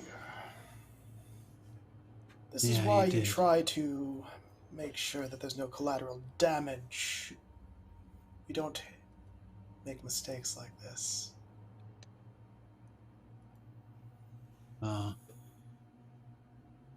Mistakes were always made in the height of passion. A passion I'm sure you'll never know, Nalani. I've known more passion in a year than you've in a lifetime.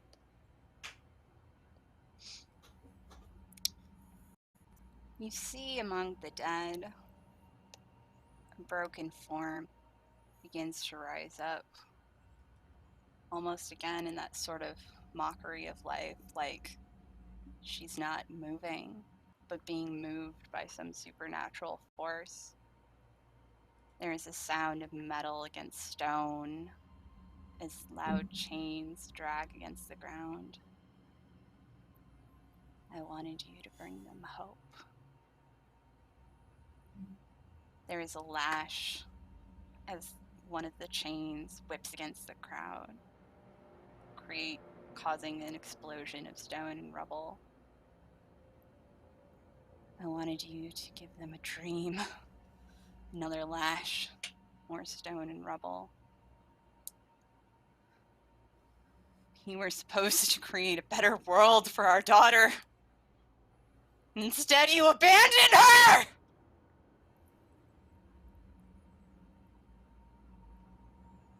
My dream was stolen from me.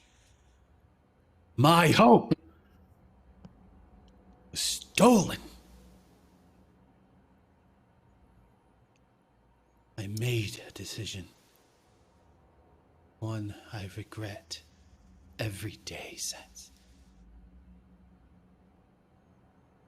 I fight to find my dream. That is why I'm here. Find my dream again. Cannot sleep.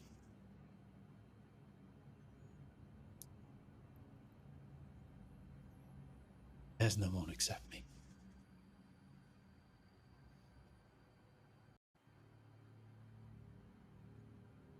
To take your punishment from me. Let me dream. You see yourself in a moment. Again, flashes to a woman on the throne. A woman whose face you feel like you recognize, but it's not quite there.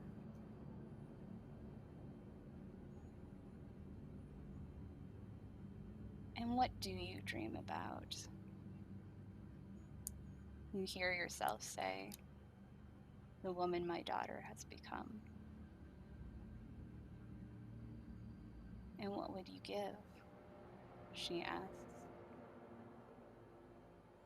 And again, you know in your heart, you would give absolutely anything to feel her arms in your embrace once more. Look into those eyes that look so much like your wife's. See what kind of person she's become after how many years you've been away. You still carry the doll, Princess Powerful. It is funny because you realize that for all your years in prison, this one thing that you have gone through great lengths to hide from your captors, this one thing has been that pillar of strength for you in all of those times. Because you know this is not where you're supposed to be. But in this moment, you surrender it willingly to this woman because you know that is the ticket, the price you must pay to get where you need to go.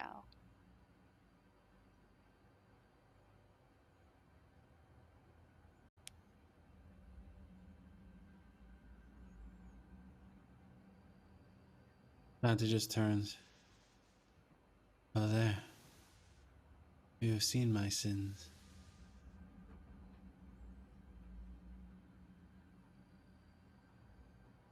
Care for a hug?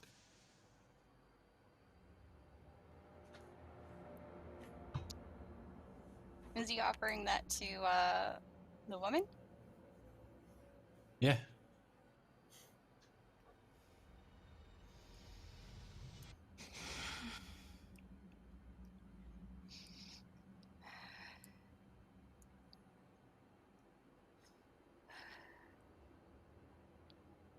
You see, she seems taken aback a bit by that. But she kind of looks at you, and the fury is gone from her eyes. You know this is not where you're supposed to be. I'll find her. I'll keep my promise. A tear rolls down her cheek. And it's not one of He reaches water, out to it. One of... It is a tear of blood. Fun. She takes his hand and holds it against her cheek for just a moment. Her flesh feels cold and dark against it. But there is that familiar warmth of that last caress. She presses something into your hands. You will need this. He looks. It is the doll. He just brings it close to his chest. I will.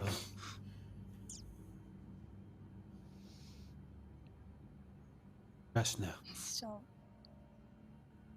still love you. And I'll always be in your dreams. You just have to let me in.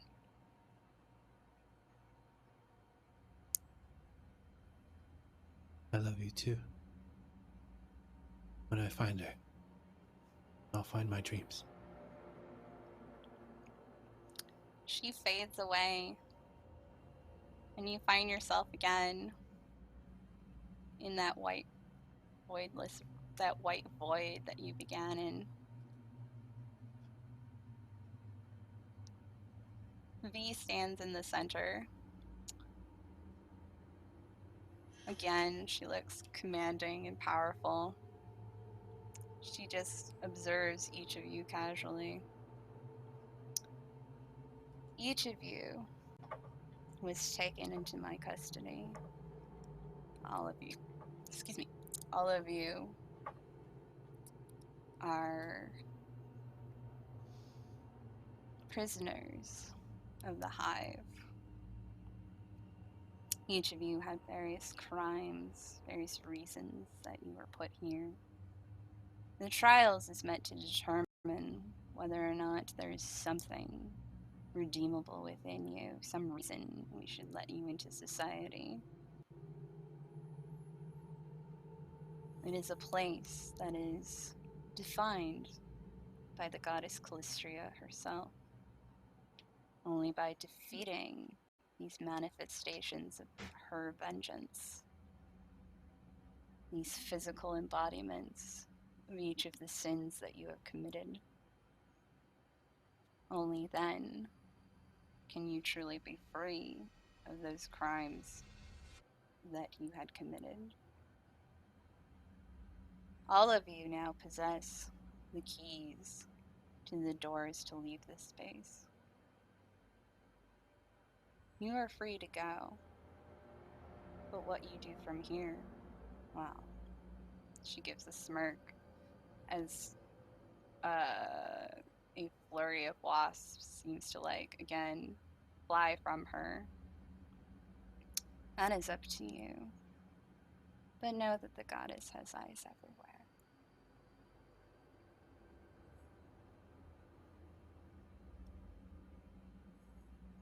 Dante goes straight to the door he presumes is his and uses his key to get the fuck out.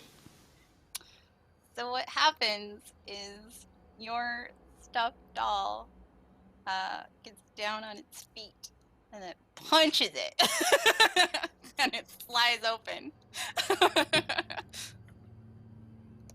Can he pick up the doll? Yes.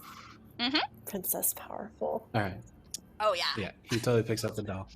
He picks up He the never got his doll, hug. puts it in a very prominent place tucked inside his belt so that regardless of what happens, it is always viewable. And yeah, he looks at everyone. I had the best end. I want everyone to know that. All of yours sucked. Do you want a Dante, hug? before you leave, I would love a I hug. just want to Would you let like to you give me a know. hug? What are you planning on Yes. doing next, No, Dante? no. Oh, wait. I've got a string of people here. Noelani, what did you want? Oh, I just want to let you know that I hate you with every fiber of my being. That warms my heart to the purest center of my soul. I cannot wait to give you a hug. Regardless You of will what never kind. give me a hug again. But I wish you luck. And I take my staff, my true staff, and walk to my door. And again, for you, Nolani, your staff seems to be a part of this living wood that this door represents. It's sort of the vines or the sinews of the wood part for you, creating this opening as it senses this other piece of itself finally approaching.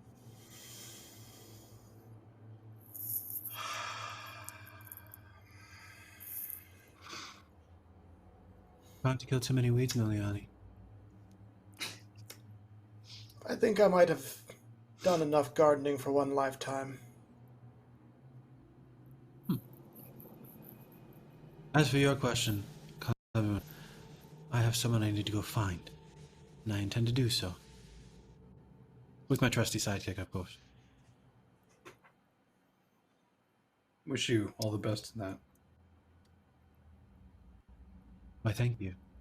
You know, I realized as he walks up, kneels down to Colorun's level, I never gave you a hug. And he gives him a kiss on his nose instead. You get to level up. Congratulations. That's a kiss. It's not a hug. It's way better. I'll take it. Kiss with the mouth, See? a hug with the mouth. Same difference. You guys are just jealous because it's better. See? He appreciates a good time. You, Coriolanus, you should probably go find something better to do with your time than looking for power. Wizards, they suck. Rude. Em, good luck. You too. Now get out of here. Tired of seeing your face. Saman Fadu. Tired of my face too. We are. Don't That's say not these. true. I still want to give you a hug.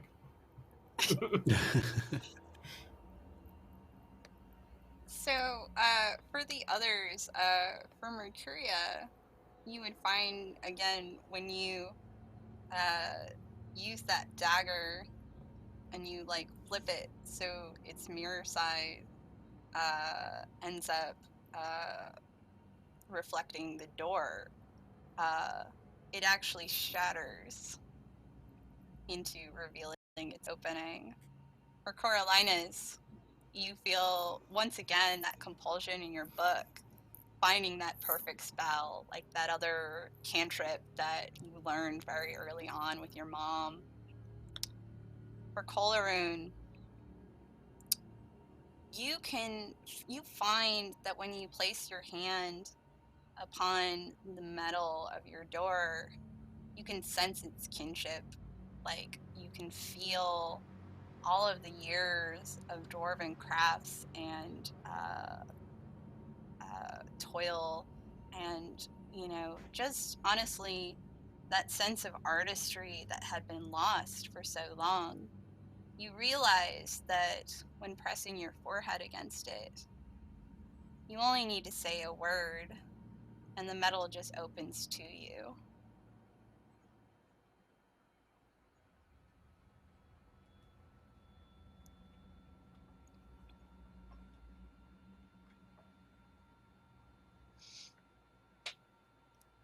Coriolanus would just be pondering the book slowly, and he looks at everyone. And you know what? Coriolanus kind of gives like a very stiff nod. Before he was like the bluster's just gone and just exits.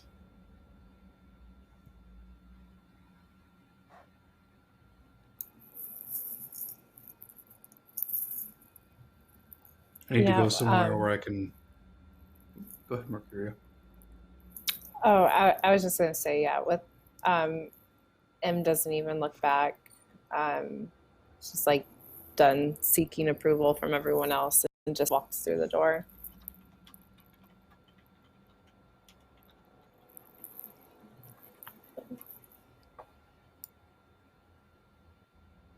Find peace, Nolani.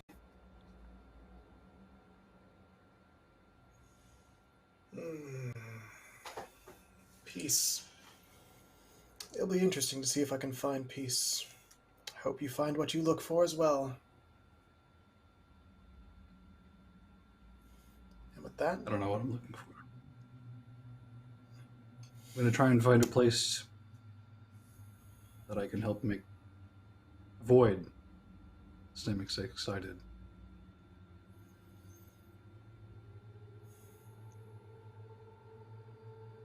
And I'll head through my door. And with that, each of you head off upon this new journey of your life. Finally, the masters of your own destiny, after each of you has been in captivity effectively for who knows how long. What trials and tribulations these characters will face as they explore their new way of being, these changes and additions that they are going to do. Those are the stories and the tales for another game, another time, and another place. As always, I want to thank my cast so freaking much for riding with me for this journey, especially for staying an extra hour. I am very sorry that we went over time, but you know, you all are such incredible role players that it was hard to like want to speed things up. You know, thank you all so much for watching our stream, especially all of our lovely raiders. If you enjoyed what you have watched, please hit that follow button. If you want, you can hit that subscribe button. And you know, yeah, I am Jen. I go by Savage Sparrow on the internet. You can find me. I design and sell awesome nerdy apparel at savagesparrow.com. Also, the Penny for a Tale team is launching an amazing tabletop role-playing game called Necrobiotic. You can check that out on Kickstarter. And I have also done art for another tabletop game called Mora, which is in its last day, I think. So definitely check that out on Kickstarter as well. Cast, please do your outros, starting with Sarah. Hey, it was a blast playing with you guys, and also for the audience. And it took a lot of unexpected turns, and just was wonderful. And you can find me on Twitter at JKMyth, and you can also just find my work on DriveThruRPG. All right, David. hey, wanted to thank everybody. This was a lot of fun. My eyes are kind of burning, so I'm going to get this makeup off. You can find me on Twitter. I don't really exist, but yeah, good luck. Really fun. Yay! Rick. Hey everybody, I'm Rick Wheeler. You can find me on Twitter at OopsAllSetite and anywhere Gehenna Gaming is. Currently running Dark Ages Vampire on Friday nights and all kinds of other things. I love playing with Jen, and now I love playing with all of these other wonderful people as well. This was a fantastic story, my first Pathfinder game, and I loved it completely. Totally be back for more. Oh, yay! Thank you. Smith. Hello, I'm Mr. Smith. I played Dante, apparently. Tonight was amazing. I want to thank all of you for taking my jabs and jibes. It was a ton of fun. Really I appreciate each and every one of you. You guys were fantastic. All of you. Loved it. Jen, great job. Hands down. Now, as our wonderful Game Master said, if you enjoyed this particular show, we are here every Sunday around the same time with our regular Pathfinder campaign. And you can see a couple of us on the regular. Feel free to hit that follow, little bell, maybe subscribe if you were so inclined. You can definitely catch all of our previous videos on our YouTube channel as well. And then you can find me at Mr. all spelled out _ Smith on Twitter. Thank you. Sam. Yes. Golly, what a good game. Thanks, Jen. I'm Sam.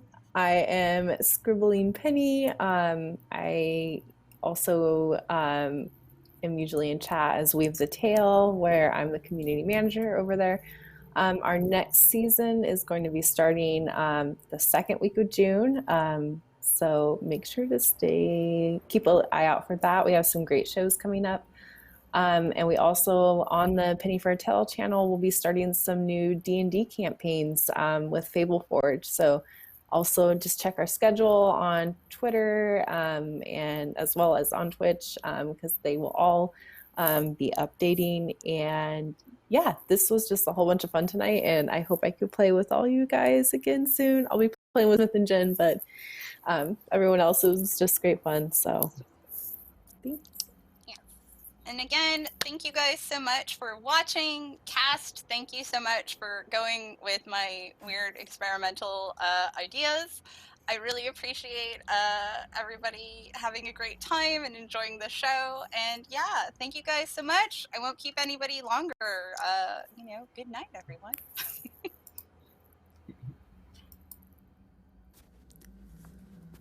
On the last day of Lamashan, when the long days were all gone, the long night was broken by a loud song.